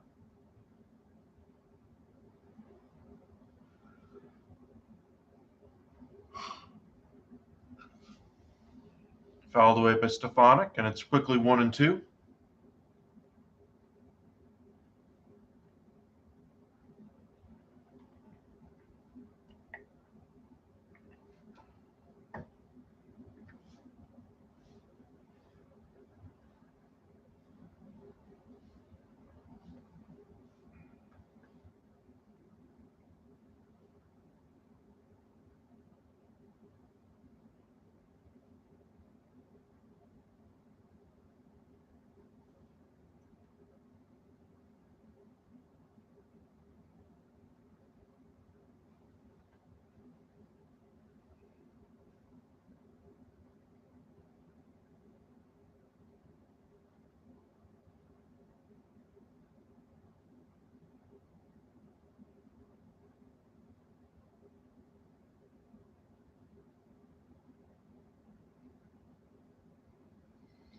Ground ball to Turner, deep in the hole, fires across to first, chest high.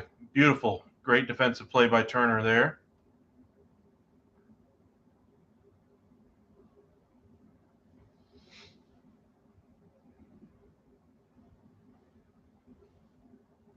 Two away here in the bottom of the fifth. Angels trying to do something.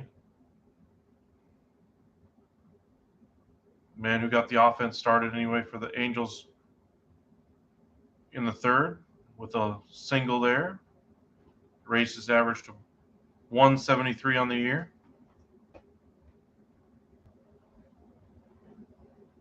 Thank you, Husker Nation. Appreciate it. Velasquez pops this one out to center. And that's the third out of the inning. Urias absolutely dominant today. Thank you guys for joining us.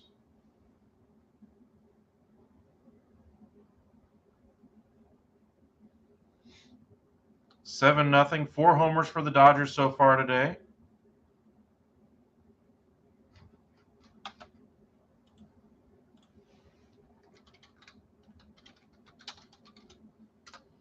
Here at the Upside, we do a lot of live streams of Major League Baseball. We're trying to do about 5 a week, catch a bunch of different teams around Major League Baseball. We did some Orioles games when they were having their 10-game win streak. We did the Rangers games earlier. Did some Twins games, Blue Jays. We covered some Detroit Tigers. A little bit of everything, covering a little bit of West Coast tonight with the Battle of LA. NBA offseason is kind of on pause right now as they wait for the Kevin Durant saga to wind up. I don't think that's, or wind down anyway. I don't think that's going to find a conclusion anytime soon. I think it's more likely at this point that Donovan Mitchell gets traded before Kevin Durant because the asking price for Durant is so astronomically high.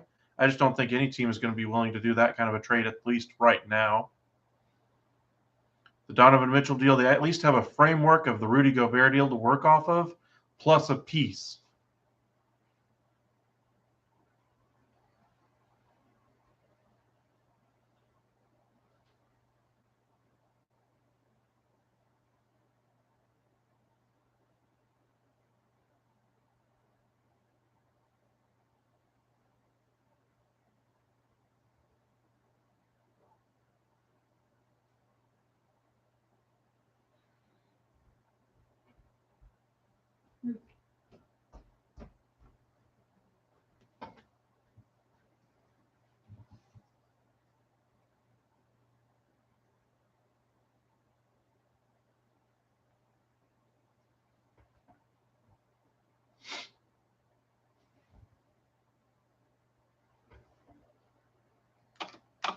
Just waiting for the game to get back underway anyway.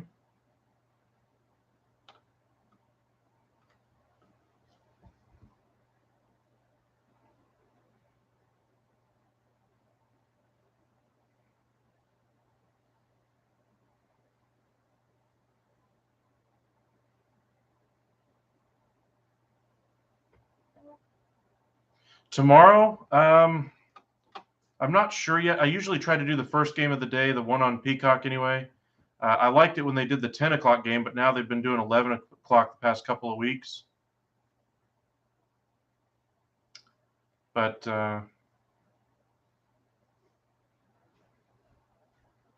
I got my phone in front of me too.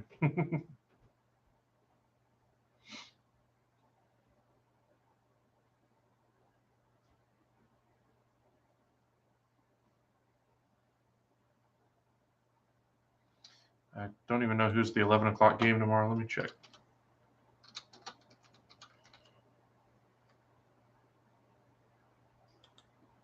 I think it's probably the Blue Jays game. We were actually talking about doing a collab in my last video or live stream that I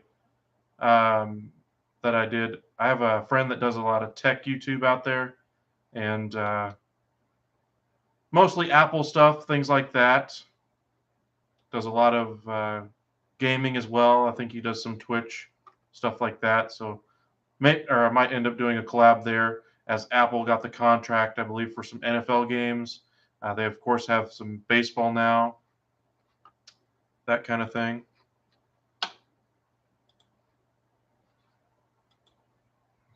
1-2 here to Lamb. Pinch hitting here in the sixth.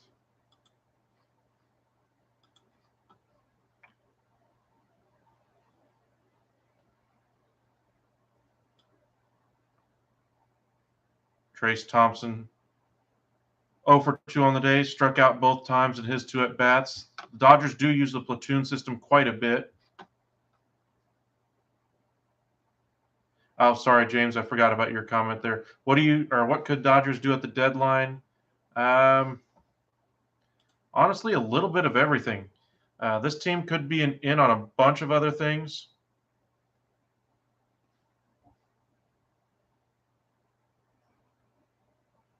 They could go for a starter. There's rumors that they're in on Castillo. I'm not sure if that ends up happening. As Lamb works the walk. Cody Bellinger due up next. They always try to do something big, it seems like. I don't expect them to go somewhere small at the deadline. They don't really have a whole lot of needs on this roster. They got a lot of good bench pieces this year. Looks like they invested in a lot of good areas. Hanser Alberto has position flexibility after his time with Baltimore. You can kind of see him moving around. Well, yeah, a name like Mike Trout might be very Dodgery for them to go out and get, but I think Trout is so loyal of a guy. I think if the Angels finish dead last every single season from now until the day Mike Trout retired, I think Mike Trout would tip his hat and say, all right, that's a career, and not have any regrets. I mean, I'm not Mike Trout, but that's just the impression I get from the outside looking in. I mean, if I were in his shoes, I would absolutely not want to do that. You've already got the contract locked in. It's time to play for a winner. And maybe that would be the play for the Dodgers. But if they do something like that, maybe that keeps them out of the sweepstakes or the running from Trey Turner this offseason with the money they'd have to invest in that. Or maybe they give the money for Trout and still end up paying Trey Turner. I don't know. They've got Taylor on the payroll. They've decided to keep him around for 4 more years. Bellinger, of course, hasn't played well this year. He's 0 for 2 so far today, hitting under 210. Swing and a miss there, and it's 2-2.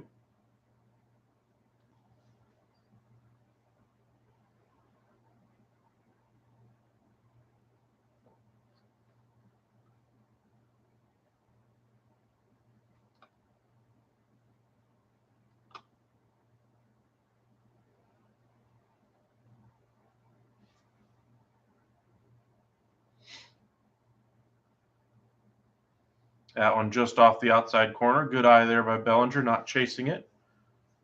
Bellinger had a good eye on a couple of pitches in his last at-bat, but ultimately ended up chasing. 1 on, no out here in the top of the 6th. Dodgers well in front right now, 7-0.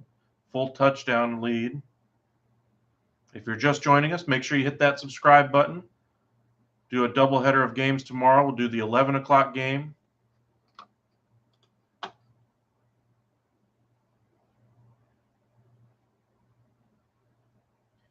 That one is going to be between the Kansas City Royals and Blue Jays, I believe.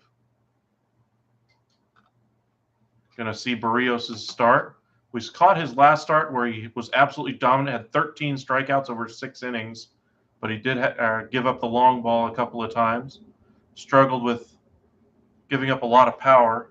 We saw his, I think when we were watching that game, he gave up his 19th home run of the season, tied for the American League lead at the time. Not exactly a category you want to lead the league in if you're a pitcher. The late game, there isn't really a late game tomorrow. I think it's the draft tomorrow night. That's what we'll probably end up doing for the second part of our doubleheader. We'll have to see if there's any games kind of running long as the draft is going on.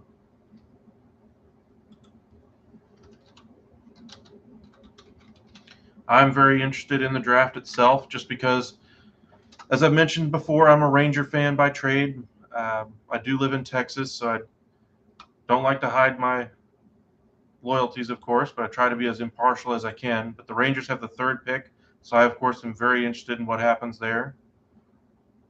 Drew Jones has long been expected to be the number 1 overall pick, but, of course, the Orioles have decided to save money in recent years, split the money between their top 2 picks. We'll see if they do something like that and get cute with the top pick. 3-2 to Bellinger.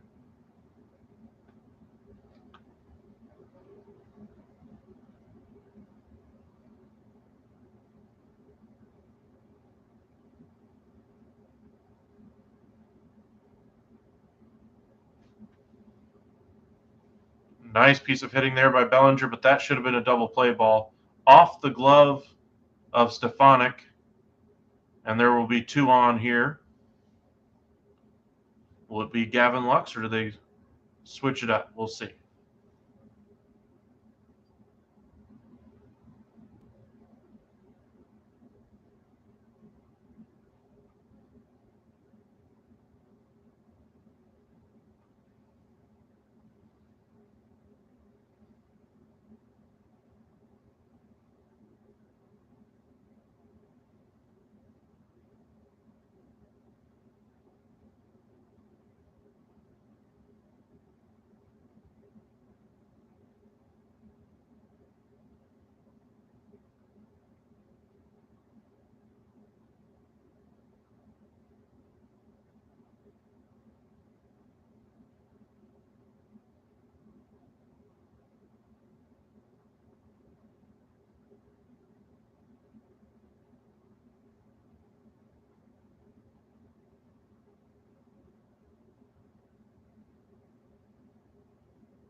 Gavin Lux is indeed the guy that stays in here.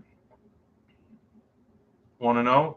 Nice swing there by Lux, but right at Adele. Adele fires it to third base. Looks like this might be close. Oh, what a play. Wow. Jake Lamb was not moving very fast, and Adele fires him out. There's 2 away here in the top of the 6th. Lux hit that one right on the screws, but right at Adele. And just Jake Lamb was not able to get over there fast enough. It looked like he was running in slow motion almost, especially when that ball went whistling past him. 1 bounce. Great play there. Ooh. He might have actually gotten his foot in there. I'd have to take a look at that. but the throw did beat him by quite a bit. I don't think the Dodgers will challenge, but it looked a lot closer on review. First pitch swinging by Betts, pops it up behind first base. McKinnon there. Ooh, a little bit of an adventure on that catch, but makes the play, and that's the third out of the inning. Started as a 2-on, no-out jam and quickly ends the threat there. Nice job by the Angels. Oof. I think he might have hit the base first, but his foot popped up off the base for a moment, and he wasn't touching the base, and the glove was on him. So I think it would have been out either way. I think just when they called him out was probably incorrect. But I think he was ultimately out no matter what. To the bottom half of the sixth we go. Angels looking to get at least something going. Juan's able to work a scoreless sixth. 7 runs, 7 hits, 1 error for the Dodgers. No runs, 2 hits, no errors for the Angels today. Urias has been absolutely dominant.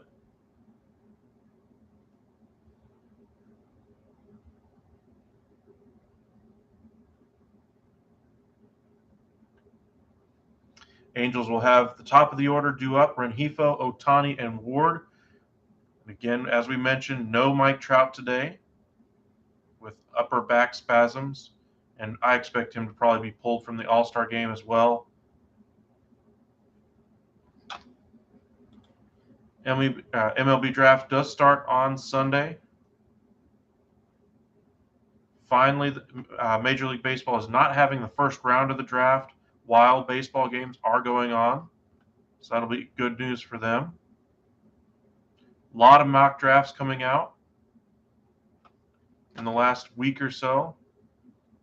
I think baseball is probably the hardest to predict as far as the draft, just because teams can choose to save slot money. In case you're wondering what slot money is, each pick is slotted an amount of money for their pool to sign players with. Now, you don't have to give all of that money to that player at that slot. You can choose to make an agreement with that player or with another player and choose to draft him that high in the draft. A couple of changes for the Dodgers. McKinstry is in right. Lamb stays in the game in left.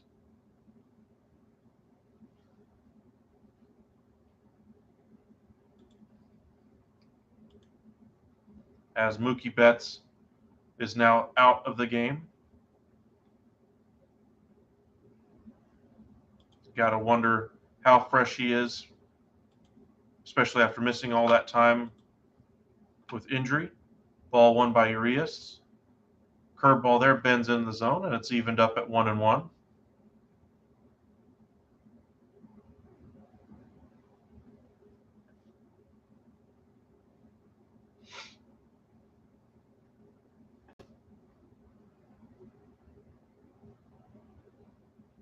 Fouled right back off of the catcher, and it's 1-2.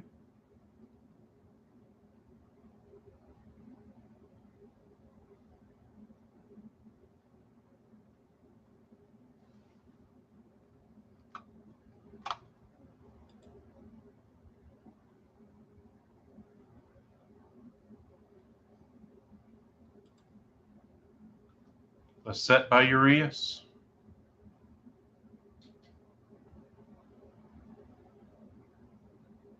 Nice piece of hitting there by Rengifo. Drives it right back through the box, and he's on at first. 1 on, none away. Maybe we'll have a little bit of an Angels rally here. Ohtani due up. 1 swing of the bat here. Cuts it to a 5-run game.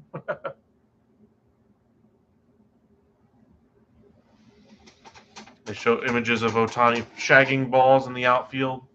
Got to imagine he might actually have to take the field defensively during the All-Star game. At least maybe they shove him in a corner and let him play out there for a minute. Of course, he's more of a designated hitter because you don't want to cause any injury on the field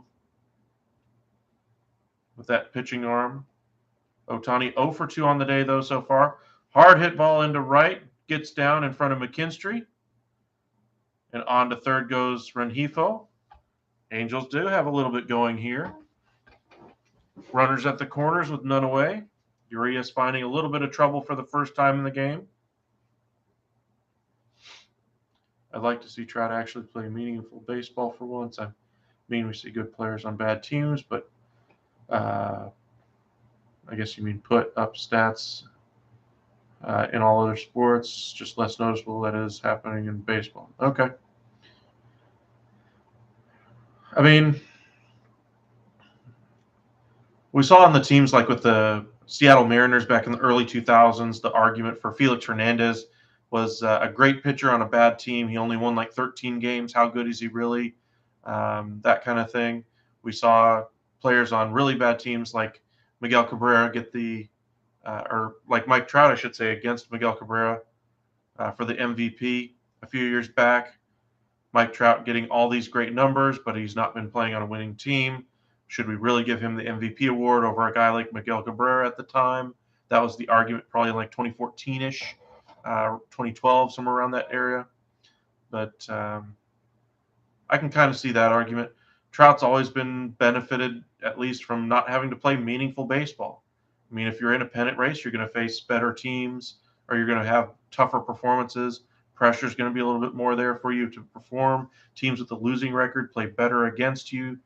Teams with a winning record are trying to keep you out of the playoffs. If you have a losing record, you're the one trying to play spoiler at best, and other teams don't take you as seriously. One away here as Stasi stands in. Lazy line drive to center and not far enough out to score the runner there. Angels still held off the scoreboard anyway. But as far as like other sports, I kind of get that point as well.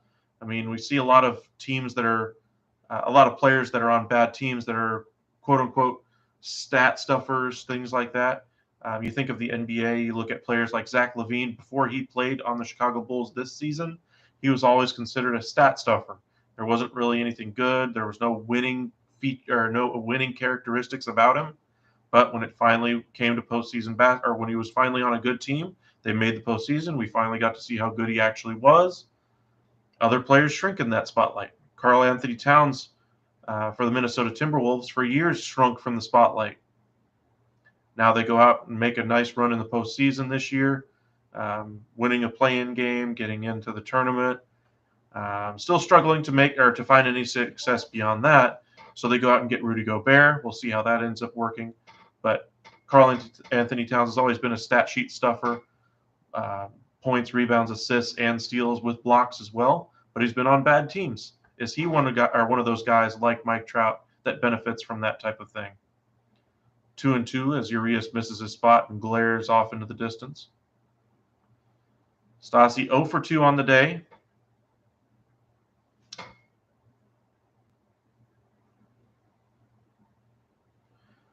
But just from a baseball fan's perspective, seeing Mike Trout play in the postseason is a no-brainer. It's got to happen at some point. I mean, whether it's with the Angels after they finally get something right for once, nice curveball there by Urias. Stasi just taking all the way, and it's quickly 2 outs here after 2 got aboard with none. Oh, there's a wedding proposal at the game right in front of the fountain. She said yes, of course. Sorry, guys, if that's your dream wedding proposal, there's not a lot of women who are going to be like, yeah, I'm okay with a wedding proposal at a baseball game. Not a lot of women are going to be okay with that.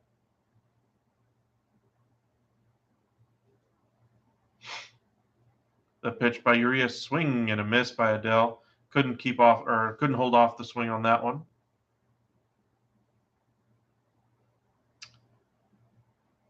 But as far as like stat sheet stuffers, you think about the NFL, all those garbage time yards after catch kind of thing in the NFL, passing yards in the fourth quarter when you're down by 20, those kinds of things. So those of you who are fantasy football players can kind of relate to that. Stat sheet stuffers. NHL, you don't really see too many stat sheet stuffers. I mean, it's more about goals, that kind of thing, individual skill, and then being able to play as a team.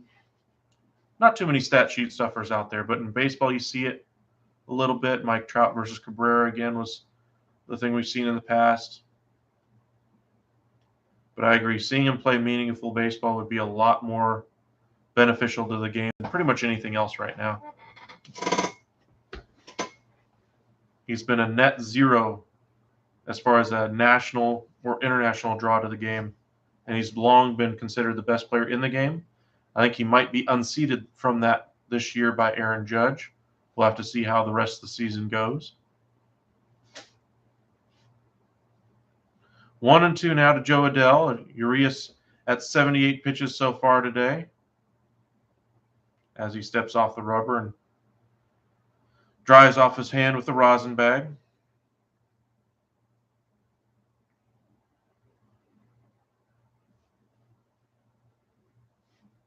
The set by Urias. The lefty delivers off the plate, and it's 2-2. Kind of like the way Urias pitches. He's not looking at the umpire in disgust for missing strike calls, that kind of thing. He's usually thinking about it himself. What could he have done better? I mean, that pitch wasn't necessarily close, so he wouldn't have an argument with the umpire as far as missing that call. But I mean, like, he doesn't really argue balls and strikes. I kind of enjoy that part. Right down the middle, Adell is able to foul that one straight back.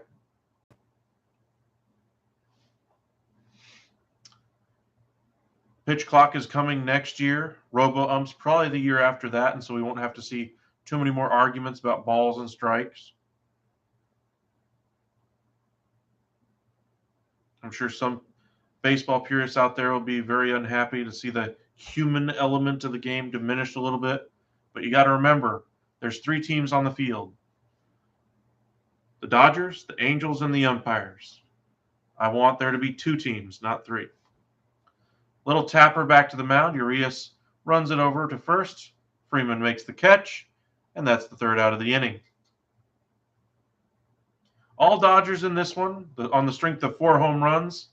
Solo shot by Turner, a 2-run shot by Turner, a 3-run shot by Muncy, and a solo shot by Freddie Freeman, and the score is 7-0 as we go to the 7th. Thank you guys for joining us here on a Saturday evening. If you haven't hit that subscribe button already, please do so. Let us know where you're watching from.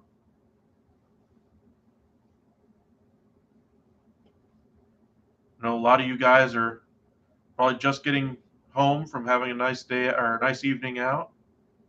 Haven't had a chance to watch your favorite team play in a while, or maybe you're not in the market for either LA team. You just want to watch the game or listen to the game on the radio and just haven't had the ability to. You're more than welcome to join us here. We cover a lot of different every single team in MLB, as well as the NBA, NFL, and the NHL.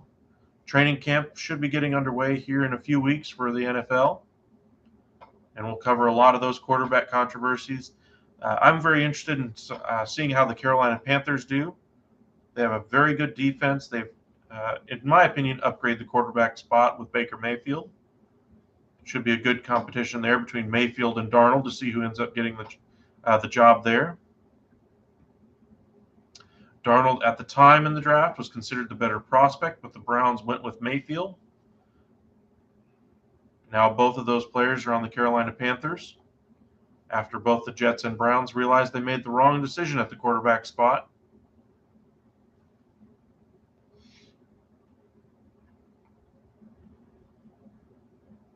You still got to wonder if they made the wrong decision after the Browns invested $230 million guaranteed over 5 years to Deshaun Watson, who's likely to be suspended for at least a year for off-the-field incidents.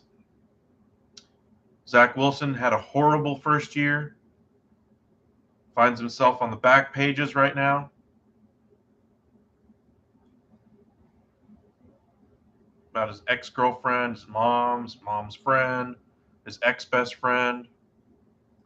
A lot of drama there for the New York quarterback. Not exactly what you'd want to see him being involved in when he's supposed to be focusing on improving as a player, learning the playbook, completing passes, working on timing with his receivers before the season gets underway.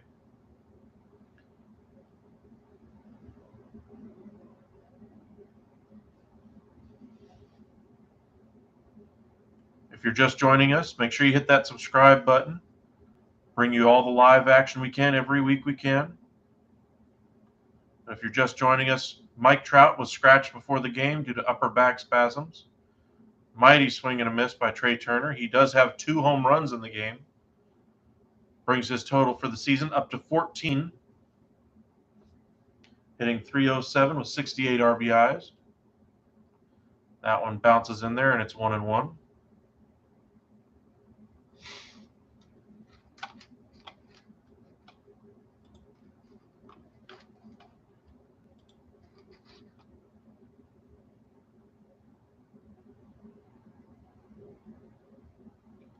That one popped up down the first base line and out of play. And it's quickly 1-2. Angels trying to get this nightmare of a game over with a little bit sooner, it seems like. Things have not gone their way from Jump Street. Mookie Betts is also out of the game after having been substituted for a defensive replacement in the last half inning. He finished the day 1 for 4. Other news around baseball is the Major League Baseball trade deadline is in a couple of weeks. Juan Soto's name was the biggest news of the day, of course, declining that 15-year, $440 million extension. In that same report, it was mentioned that the team will now look to listen to trade offers for Juan Soto, saying that the trade will if they do end up trading him, it will be a historic trade for the level of picks or with the level of talent coming back to them in return. 2-2 pitch to Turner, fouled off again down the first base line, out of play, and we will do it again. Home run derby on Monday. Schwarber versus Pujols, Soto versus Ramirez, Alonso versus Acuna, and Seager versus Rodriguez. Rodriguez, in my mind, is probably the favorite for the AL MVP at the moment. And the pitch. Off the end of the bat to Turner. This one is out to center. Nice jog in there by Warden, is able to get there in time to make the easy catch. And there is one away for Warren. But as we mentioned, there's a few teams that have already reached out with interest. Apparently, both New York teams and the San Diego Padres have at least mentioned, to have at least reached out to the Washington Nationals regarding a trade for Juan Soto, just to kind of see what the temperature was. No names were exchanged, no demands were made. Just kind of checking in, seeing how things are going. Freddie Freeman, continues his hot hitting, but right, and I mean right at Stefanik. And that's the second out. Before that at bat, he had been hitting .700 in his last 24 plate appearances. That'll knock him down just below 7 now. Warren up to 8 pitches. 2 away here in the top of the 7th. Will Smith digging in. Smith 0 for 3 on the day. The pitch, right on the outside corner, strike 1.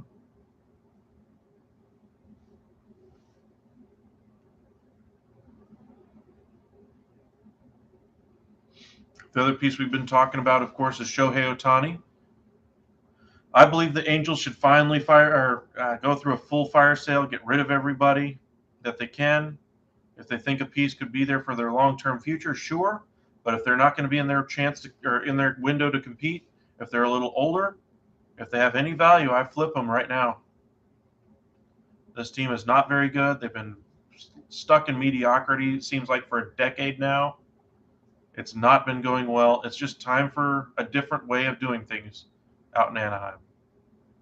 That pitch right on the outside corner. He's been calling that side of the plate anyway, on the first base side. On the third base side, he has not been calling that corner very much at all. The set by Warren and the pitch. Off the plate, able to hold off swinging there is Smith. and stays alive. It's now 2-2.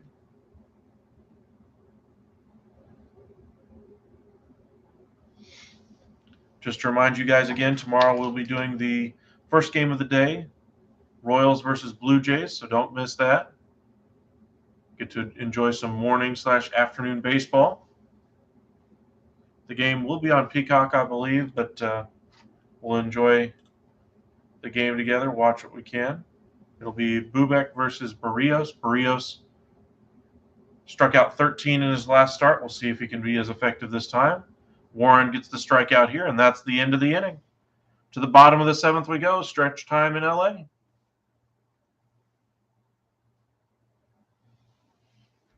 Let me know where y'all are watching from.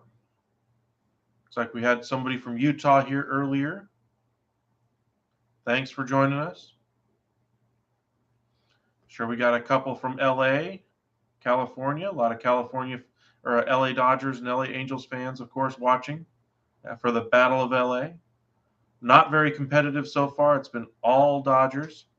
Urias is probably going to come out here again for the seventh. The Dodgers have lots of rest yesterday in their bullpen after Kershaw went 8 innings, gave up one hit, no earned runs. He was dominant yesterday, was perfect through 7, and then Rengifo hit a double into left, and that broke up the perfect game and no-hitter.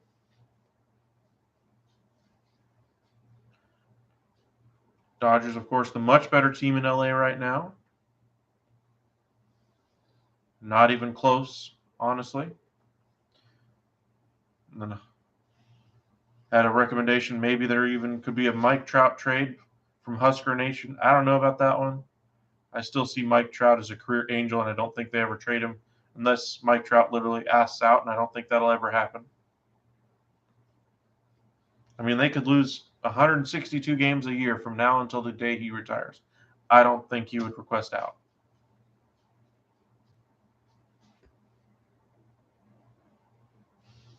But join us tomorrow for the beginning of baseball tomorrow as they get set for the All-Star break. Tomorrow will be the last baseball before the All-Star break anyway. Aaron Judge hit a couple home runs tonight, up to 33 on the year. He, of course, said he's not going to participate in the home run derby. As much as everybody would like him to, he's going to sit out. He's up to 33 home runs on the year. News from around baseball, Mariners extended their win streak to 13 straight games, their second longest in baseball or in their club's history.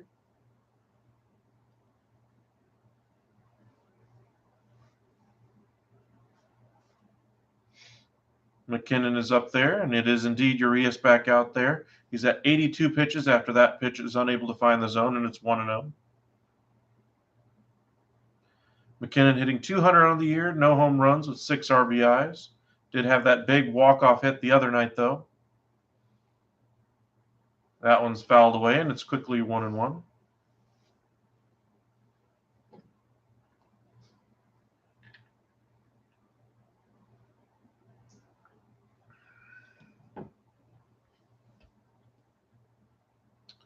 Appreciate you guys joining us. 7-0 here in the bottom of the 7th.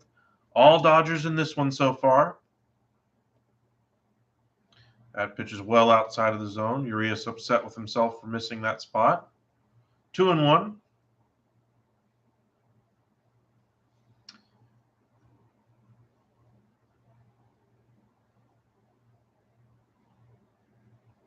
Other names to kind of keep an eye on around the trade deadline. Joey Gallo for the Yankees, Andrew Benintendi of the Royals, Frankie Montas of the A's.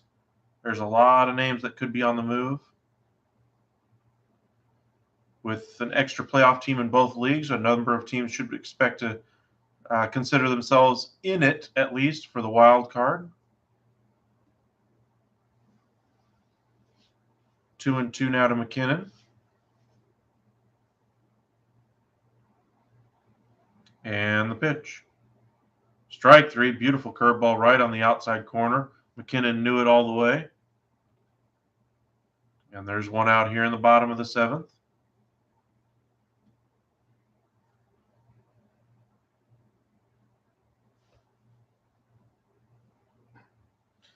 Urias has been very dominant today.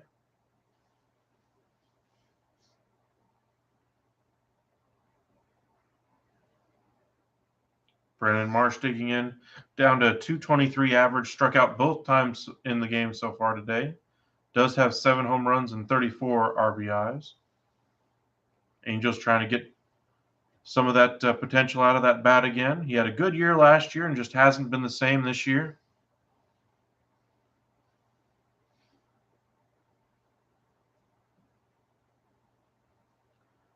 That pitch is driven to deep center, going back and gone. That one into the trees out in center. Marsh able to turn that fastball around. And the shutout is over. 8th home run on the year there for Marsh. And we at least have signs of life anyway for the Angels. It will be Stefanik due next.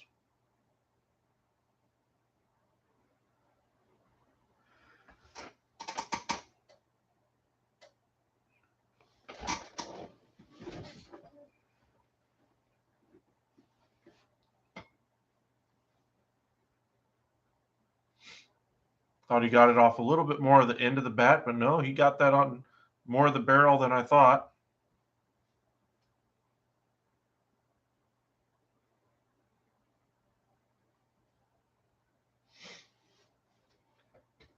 The set by Urias and the pitch.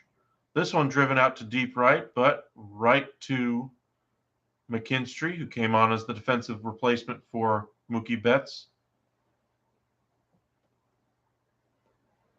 Nice piece of hitting by Marsh, taking Urias out.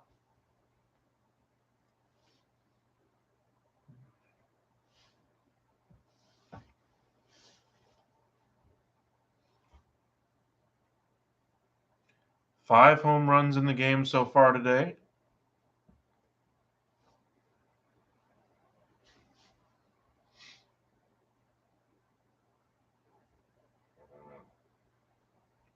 Velazquez digs in and falls behind quickly, and it's 0-1. Looks like he was taken all the way. He does have 5 home runs on the year with 20 RBIs.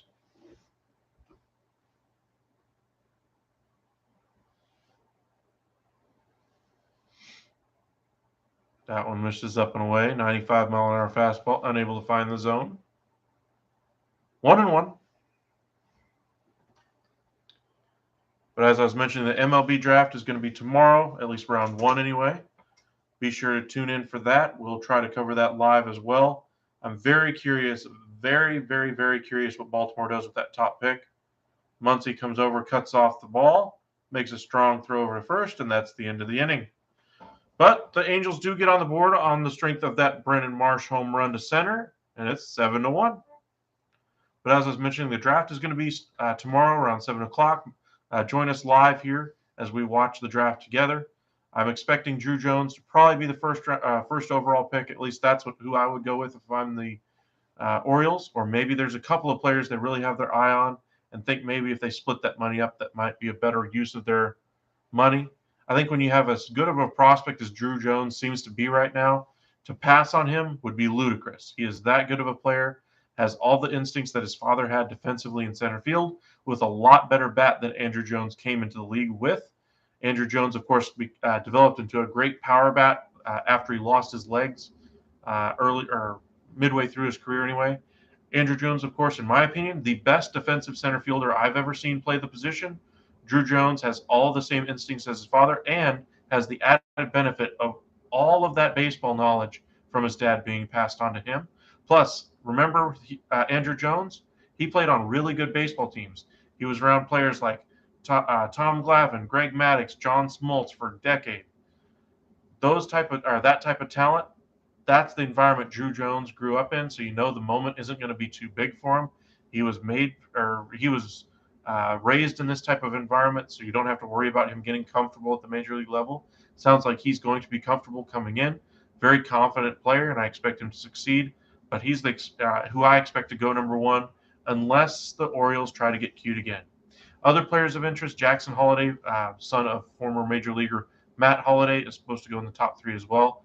Another hitter, Tamar Johnson, is going to be expected to go in the top end of the draft as well. He's very small, only like 5'7". Think Jose Altuve, but with less power. That's kind of who Tamar Johnson is. So if you're a baseball fan, you want to watch the baseball draft, join us tomorrow. Make sure you hit that subscribe and like button, and make sure you turn on your notifications. That way you know when we do go live. We will go live tomorrow for the Royals and Blue Jays game, and again for the draft in the evening. But thank you guys for joining us here as we are in the top of the 8th inning. Dodgers lead 7-1.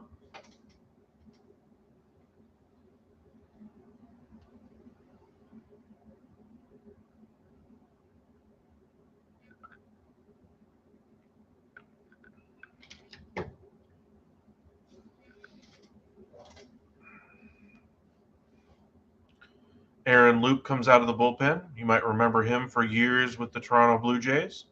37 games so far this year, a 4.26 ERA, a 240 opponent batting average, and a 1.36 whip.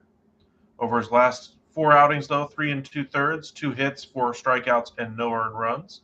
He's been very effective as of late. They announced that Andres Jimenez has been named a starter for the American League, with Jose Altuve not participating in the All-Star game. Santiago Espinal has been added to the roster as a replacement. Espinal, the player from the Blue Jays. That pitch way inside and almost hits Justin Turner, who does have a couple of walks on the day.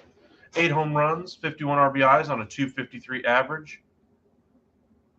He is your DH today.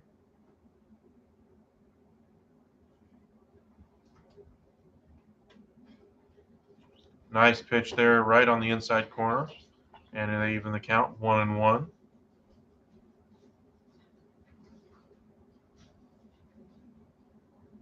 Looks like Jazz Chisholm is not going to participate in the All-Star game as well. I was really looking forward to see what kind of player he is. Don't get to see too many Miami Marlins games. We'll try to catch one of their games later on this year. That pitch finds the zone, and it's 1-2.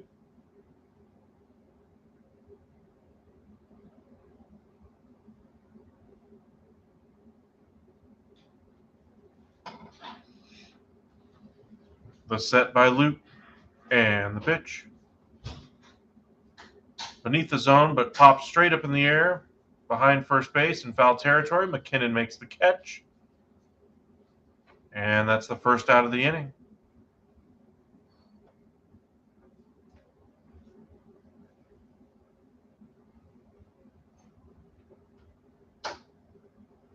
That ball almost popped out of his glove, it looked like, for a split second, hit him in the palm, and then started to bounce out, but made the catch.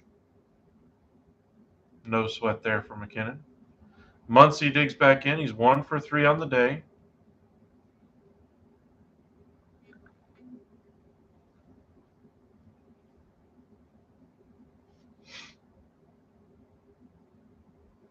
The pitch. The side armor misses low and away, a 91-mile-an-hour fastball. And it's 1-0.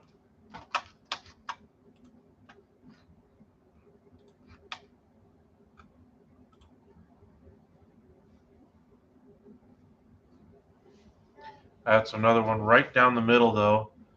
And it's 1-1.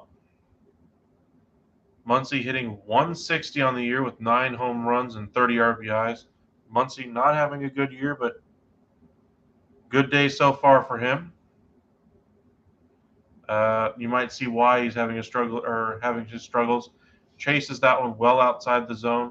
One thing for Max Muncy is he always seems to have really good eye at the plate, and that seems to have been eluding him this season.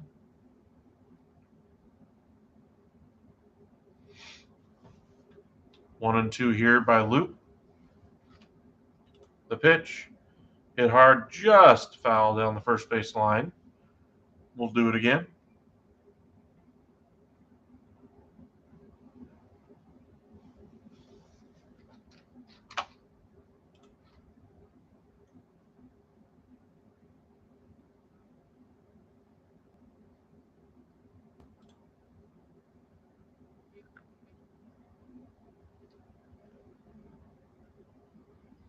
A lot of mock drafts coming out about the draft anyway.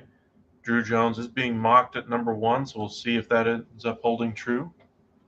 2-2 now the count to Muncie. Who do you guys think should go number 1? Do you think it should be Jones? Do you think it should be somebody else? Remember, this question is who should they draft, not who will they draft. And then who do you think will they draft? Orioles having a very good year so far. Adding a player of Drew Jones's caliber would be fantastic for them. Second out of the inning there, as Max Muncy strikes out swinging. Jake Lamb, due up,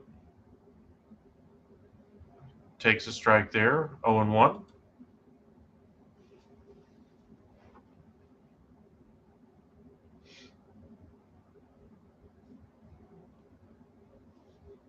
It would be a scoreless game right now if we didn't have any home runs. However, there have been 5. Solo home run by Turner, a 2-run shot by Turner. Muncy had a 3-run homer, and Freeman hit a solo shot to make it 7-0. And then Marsh at least got the shutout over with and hit that home run to deep center in the bottom of the 7th. Lamb in his first at bat reached on a walk. However, on a fly out to right, was thrown out trying to advance to third. That one fouled away, and it's 1-2 now to Jake Lamb, hitting .241 on the year.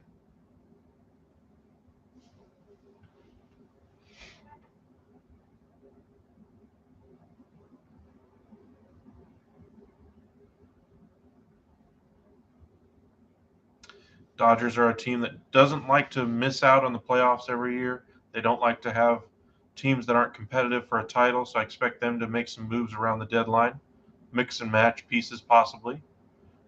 Ooh, great pitch there by Loop, taking right at the bottom of the zone, and that's the 3rd out of the inning. Nice piece of pitching there by Loop. Gets a 1-2-3 top half of the 8th, and to the bottom of the 8th we go. Some other trade candidates to kind of keep your eye on this this trade deadline season. Wilson Contreras to the Cubs. I don't know if they'll end up moving him, but he's been one of the best catchers in the game for a number of years now, at least offensively. The defensive metrics have never been kind to him, though. We've already mentioned Andrew Benintendi. Josh Bell of the Nationals. He is probably the best bat, in my opinion, that's on the market. That's likely at least to be considered to be moved anyway. Was moved by Pittsburgh, and just the Nationals aren't very good. They're going to have to build for the future, and he's not going to fit their next title window. They've got a lot of good young talent already in the system after choosing to trade away a lot of pieces last year, namely Trey Turner and Max Scherzer.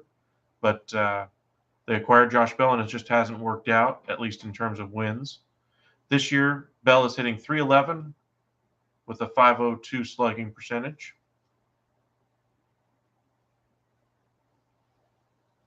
He is a switch hitter, so you don't have to worry about lefty-on-lefty issues with him in lineups. You can just have him turn around and sit right there in the middle of your lineup and and be a fantastic bat for you.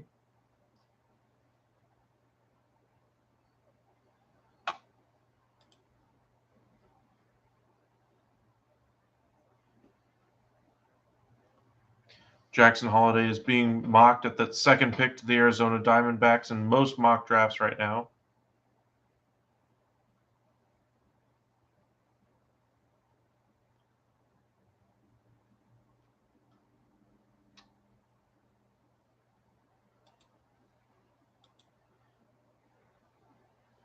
Hanser Alberto is coming into the game for Trey Turner.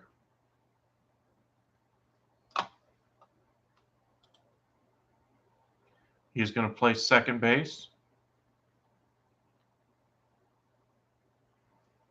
Gavin Lux has moved from second over to short.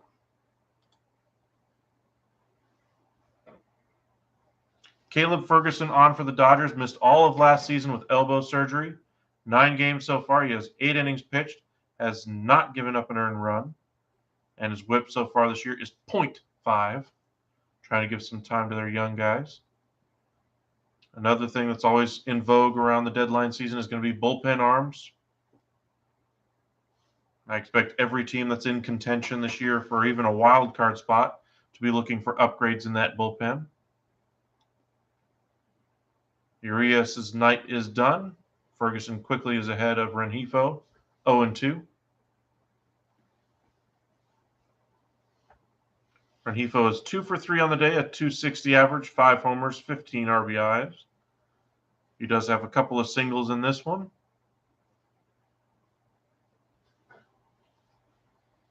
Trying to get a little bit of a rally started again here in the 8th. He and Ohtani reached the last time they were up, and they just could never get them across. They were stranded out there on base.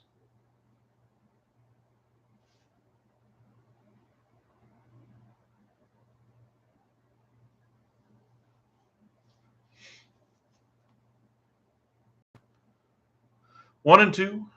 Ferguson set, and the pitch to Rengifo. Pops straight up. Catcher is there and makes the catch. And that's the first out of the 8th.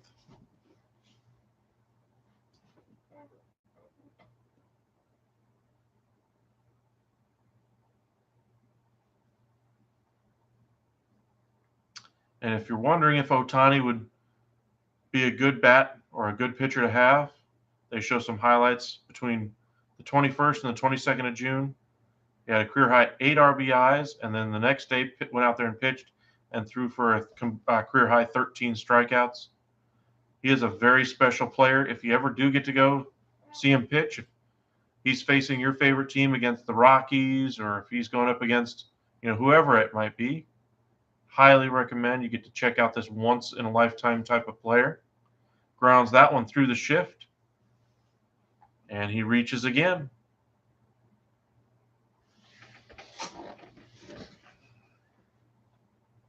Does have some speed, although I wouldn't expect him to try to steal here.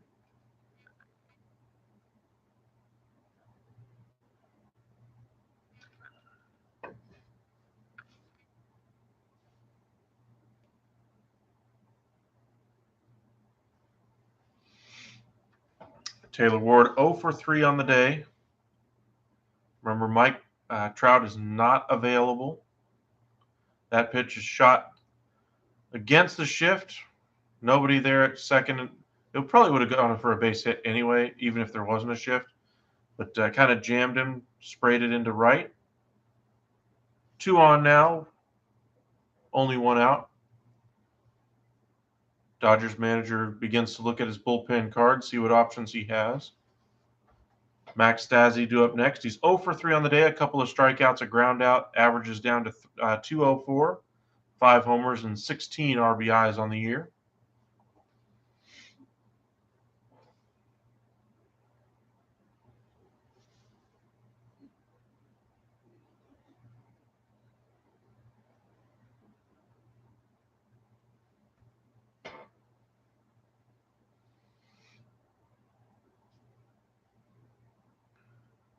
That one's in there, and it's quickly 0-1.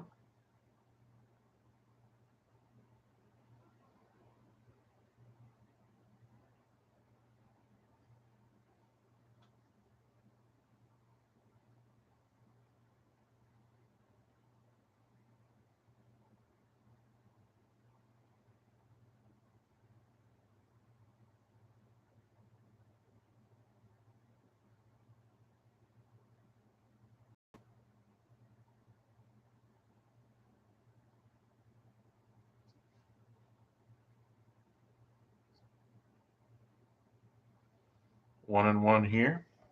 The set by Ferguson. And the pitch.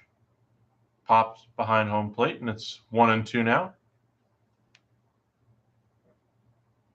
Ferguson looking to get back on track after recording the first out and then allowing 2 to reach. Angels running out of chances now. Only 5 outs left in the game for them. Ferguson looking for the strikeout or the double play. With the catcher up there, not exactly the most fleet of foot type of player to have. The pitch. Grounded, high bouncer over the pitcher. Gavin Lux on to first as he was unable to have any time to try to turn a double play there. Runners do advance, though, to second and third with 2 away now. As Ferguson tried to corral that ball as it bounced over the top of the mound. Just was unable to do so. Gavin Lux playing shortstop now for Trey Turner. Makes a nice play.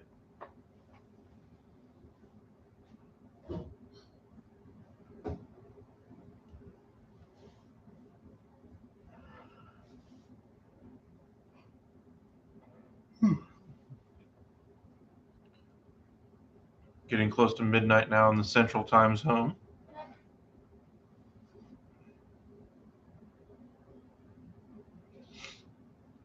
Game out in LA, about 10 o'clock local there.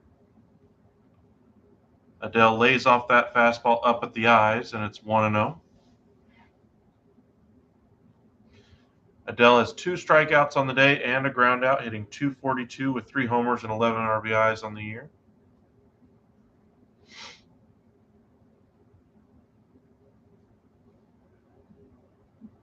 A lot of replacements for the All-Star game this year. I don't know about you, but it just seems like a little bit extra than usual. And 2-0 after Ferguson misses with that one.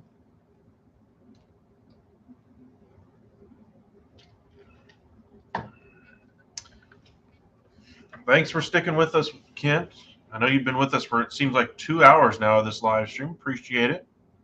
If the Angels do trade Ohtani, how long until they're ready to compete again? Years. They might get some quality MLB talent back, but they're not going to be ready to compete with the Astros in the division for at least another year or 2. They got to give themselves time to restock that farm system. The products that have come up to the big leagues just haven't performed as well as advertised. You got to wonder about if there's any self-promotion in there, talking up these prospects more than they should be, that kind of thing. But that's been a problem on most teams, not just the Angels. Adele fouls that one off, and it's 2-2 now. Ohtani on third and Ward out there at second. But it's how long will it realistically take? I'm expecting probably a 3-year window of tear down and rebuild. Maybe after that point, the Astros start to come back down to earth. The Mariners are probably still going to be up at the top. The Rangers will probably be up there because they have a lot of young talent on the way and money to burn as well. But as far as the Angels, until you have the young pieces there and actually have them succeeding and not just doing what a Joe Adele is doing right now, hitting about major league average 240 hitter, not a lot of power, not a lot of run production, not a lot of RBIs. And all those stats don't matter too much in today's day and age, but it's still about winning the game. How many runs are on the scoreboard at the end of the night? And the Angels are finding themselves almost every night now on the losing end of that equation. Joe Adele requests time. Ferguson looking to work around a couple of one-out hits.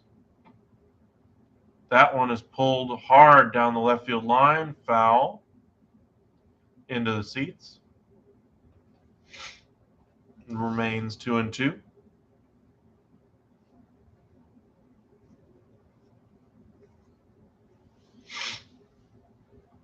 If you're just joining us, follow us on Twitter at UpsideSN.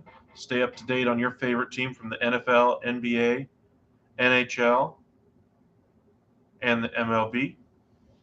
Cover every team from every one of those sports. So make sure you give us a follow on Twitter and make sure you hit that subscribe button. That way you'll know when we do post a new video. YouTube only notifies you when we do up to 3 times a day. We do cover all 4 sports, so there's quite often we will probably have more than that going out every day, but at least that way you can at least see the headline for each video. That way you don't miss any news from your favorite team.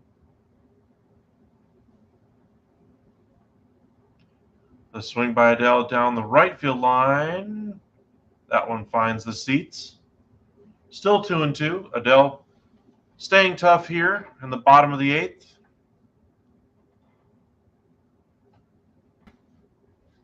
You guys tell me, how long do you guys think it'll be until the Angels compete again if they decide to trade a Mike Trout or a Shohei Ohtani, pieces like that? My guess, at least 3 years.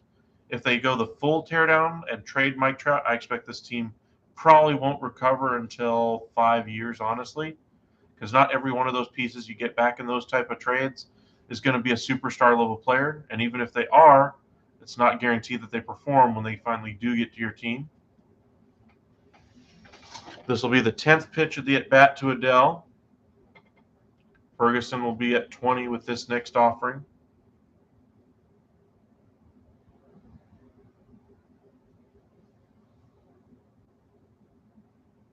Padres did complete the comeback against the Diamondbacks.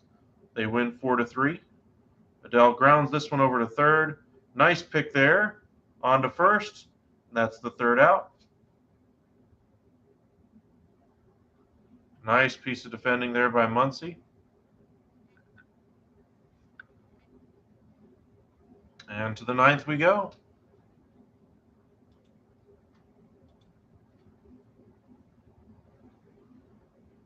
For the Dodgers, it'll be Bellinger, Lux, and McKinstry.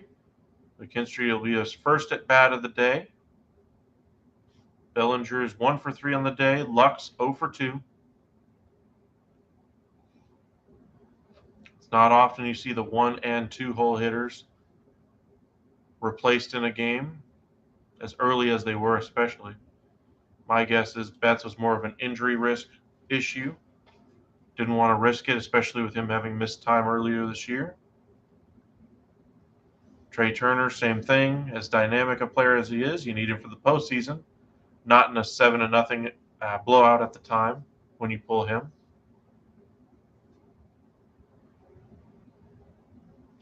Other news from around the league is, of course, last night, Julio Rodriguez hit that grand slam in the 8th inning. He looks to be ready for prime time. He's going to be in the home run derby on Monday. I think he was in the top 5 MLB prospects in the game before he was called up anyway. He's been fantastic, and he's very likely going to be your AL Rookie of the Year.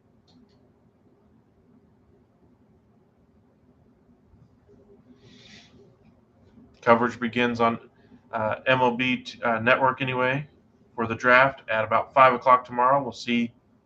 We'll probably be on around 6-ish if I had to guess. So keep it here tomorrow. We will do the 11 o'clock game for the Royals and Blue Jays. Blue Jays looking to go into the All-Star break after firing their manager with a win, get things corrected after they opened as the preseason favorites in the American League. Pitching change for the Angels, it'll be Jose Quijada. 16 games, a 2.3 earned run average, a 128 whip, a 193 opponent average, 9 walks and 22 strikeouts in 15 2/3 innings pitched. Those are great strikeout numbers. We'll see if he can continue that run of success. Cody Bellinger digging in, hitting .211 now on the year with 11 home runs and 31 RBIs. He's 1 for 3 on the day with a single in the 6th.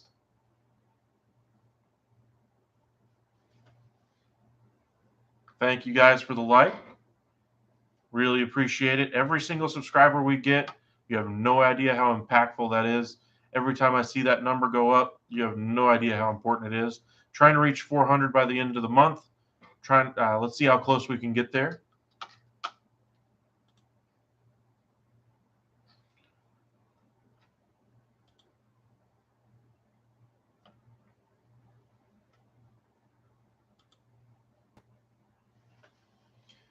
Bellinger takes ball 1 there, way up.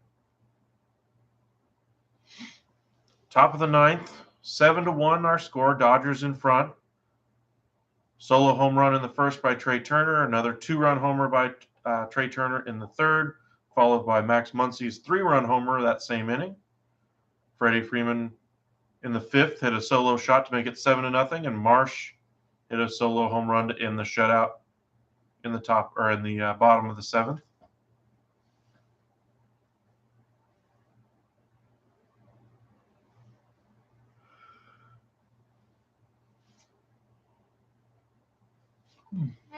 That one missed just off the plate inside, and it's 2-1.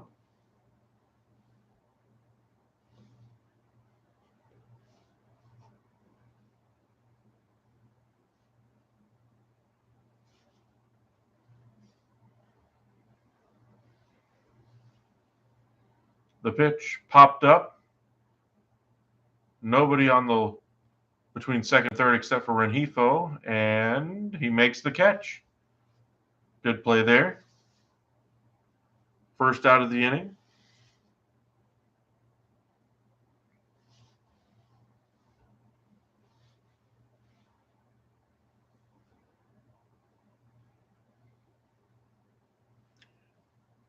Heavy shift deployed again.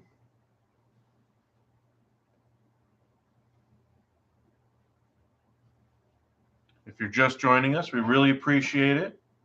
Remember to hit that subscribe button. We do cover all all the teams in Major League Baseball. Try to catch a lot of different lives, so you're free to join our chat anytime. Lux is 0 for 2 on the day with a walk in the third. Did score a run, hitting .293, 4 home runs, and 22 RBIs.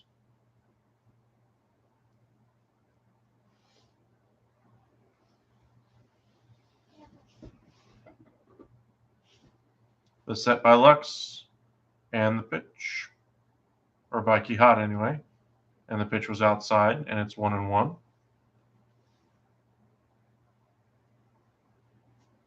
Dodgers trying to tack on a couple more runs for insurance. The set and the pitch, right at the bottom of the zone. Couldn't paint it any better than that.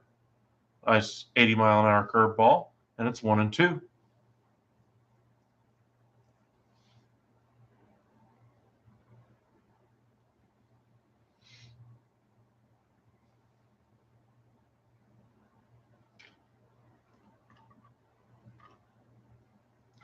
Way upstairs, and it's 2-2.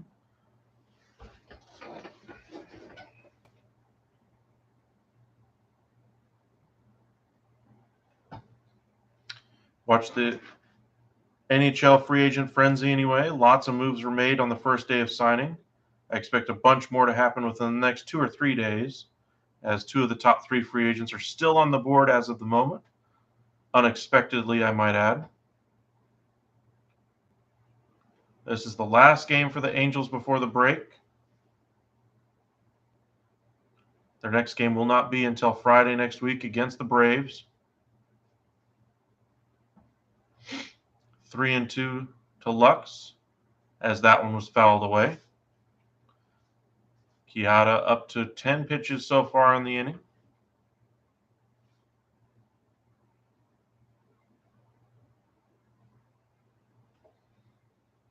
And the pitch. This one hit to center, deep, kind of twisting around his ward. Just as he gets to the track, he makes the catch, and there are 2 away.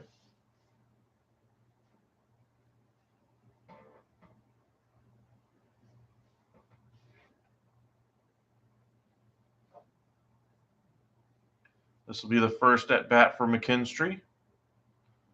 The lefty, we'll see what he's got. 143 average on the year, a homer, 2 RBIs, and a 714 OPS.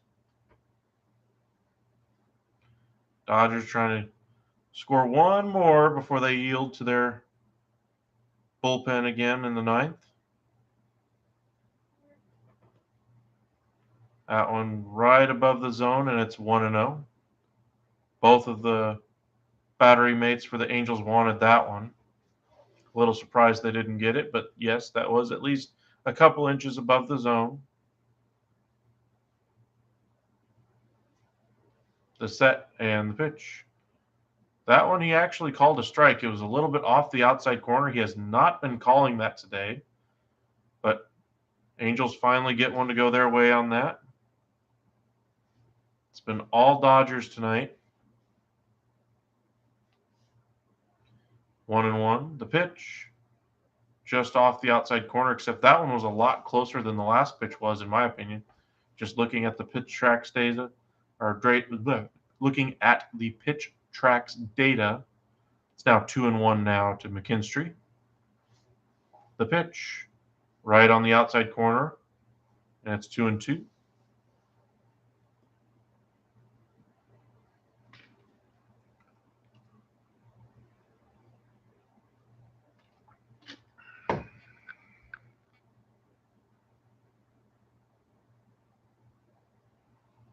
The pitch. Swing and a miss, 96 on the outside corner. McKinstry unable to catch up to that one. Quijada leaves with a big smile on his face. This one means something to him in LA versus LA. We go to the bottom of the ninth. Last chance for the Angels. 7-1 the score. Dodgers opened it up with a solo home run in the top of the first by Trey Turner. In the third, a 2-run home run by Trey Turner, followed by a 3-run shot by Muncy. Freeman, a solo shot to the bullpen anyway, in the top of the fifth. Marsh in the seventh hit a home run out to center. And there we stand.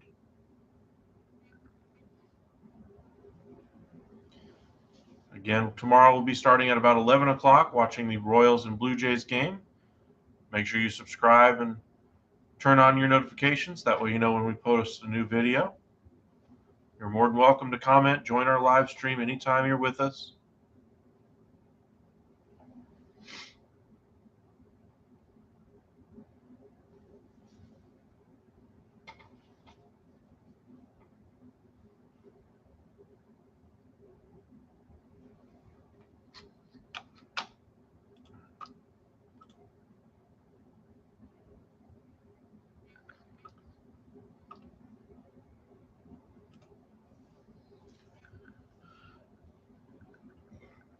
Just waiting for the bottom half of the ninth here to get underway.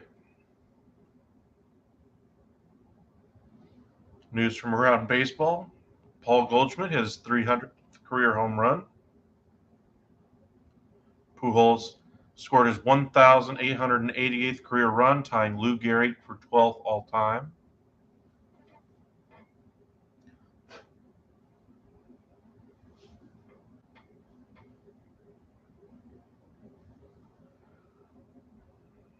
Bottom of the ninth we go. And it will be a pitching change. Dodgers bring on Phil Bickford. 31 games this year, a 5.22 earned run average, a 109 whip, and a 250 opponent average. Bickford, of course, a former top prospect, high drafted player. Just hasn't found much success yet in the majors. We'll see if he's able to find some here today. Working with a 6-run lead.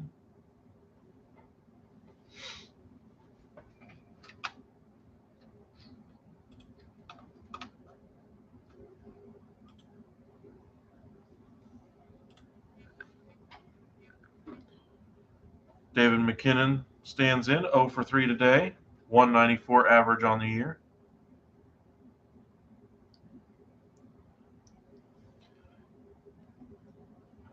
The set and the pitch. Fouled back, and it's quickly 0-1.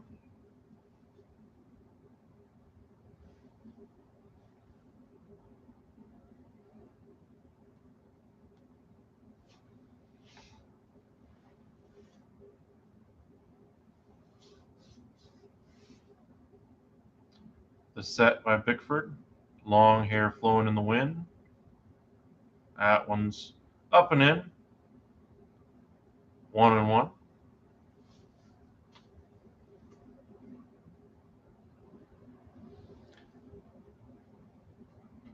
Walk-off in that Toronto game today. Teoscar Hernandez, his third ever walk-off hit. We'll hopefully have that many fireworks tomorrow. That one's fouled off the home plate umpire's mask. He's all right, though, and it's 1-2.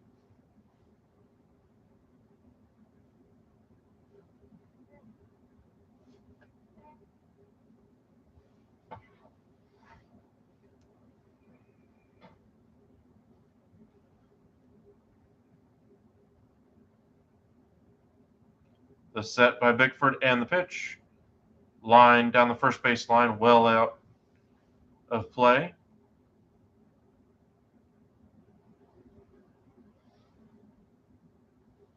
Before we finally wrap up, just want to thank you guys for watching our stream tonight. Had a lot of you guys join us over while we watched the Dodgers essentially dismantle the LA Angels. Same thing that pretty much happened last night with Clayton Kershaw, who was perfect through 7. Nice pitch there, right on the outside corner by Bickford. McKinnon down looking. 1 out here in the bottom of the ninth. 2 outs left for the Dodgers. Marsh, the home run hitter, in his last at bat. We'll see what he does here. But thank you guys for joining us here on a Saturday night. I know you guys are very busy. Got work, family, going out for date night, whatever the case may be. We can keep you up to date, or if you're out of market for your favorite team, if your favorite market or favorite team is the Angels, glad we could bring you the game at least for now. Score might not be working in your favor, but at least you'd be able to listen, see what's going on. Strike pitch on the outside corner there to Marsh, and it's 0-1. We mentioned the Freddie Freeman trade earlier today. Matt Olson, things have really worked out for him. He had a home run today for the Braves, his 17th, with 3 RBIs. That pitch is fouled off down the left field line, and it's 0-2.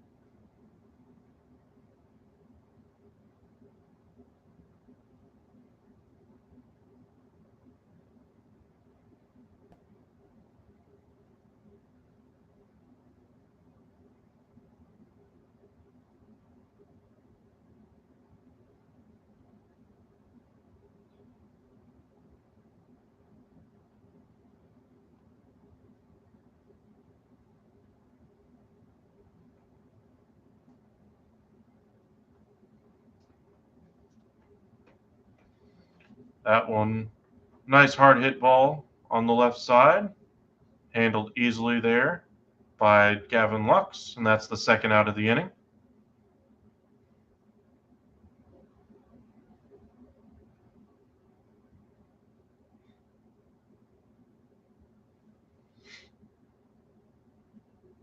Looked a little bit closer live action, but slowing it down there. He was out by a half step. 2 out here in the ninth. Bickford at 9 pitches so far in the inning. Last man standing in the way of a victory here for the Dodgers is Michael Stefanik. He's 0 for 3, a couple ground outs and a fly out today. That one misses well outside the zone. And it's 1-0.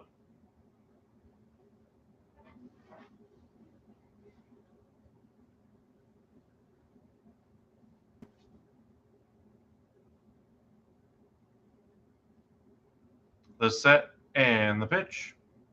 Right at the knees, 1-1.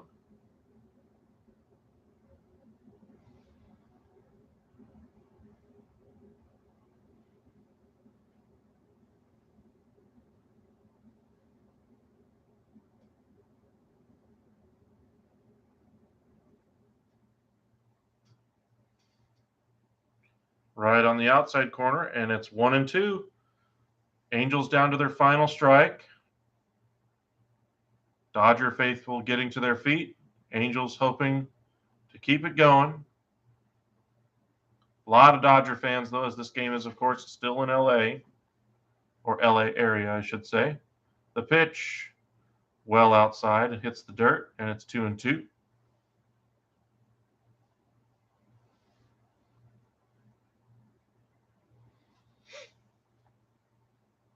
Thank you guys again for joining us. Make sure you hit that subscribe. Make sure you follow us on Twitter at UpsideSN. You can look back in the comments section and see how to spell it, just in case you're wondering. Swing and a miss. Bickford reached back for a little extra 95-mile-an-hour fastball, and the game is over. Dodgers win 7-1.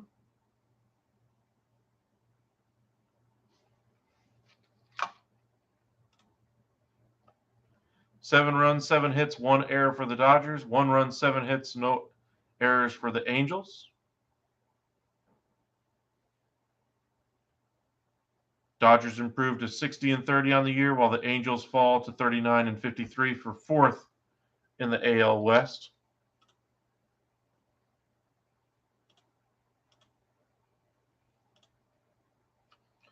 Appreciate you guys for joining us tonight. Kent asks if we already mentioned that one. Okay. All righty. But thank you guys for joining us tonight. Again, tomorrow we'll be doing the Royals and Blue Jays game at about 11 o'clock in the morning Central. So if you guys are with us anyway, we really do appreciate it. Watched a lot of baseball this week. We'll see if we can do a lot more baseball in the coming days. Thank you again, James.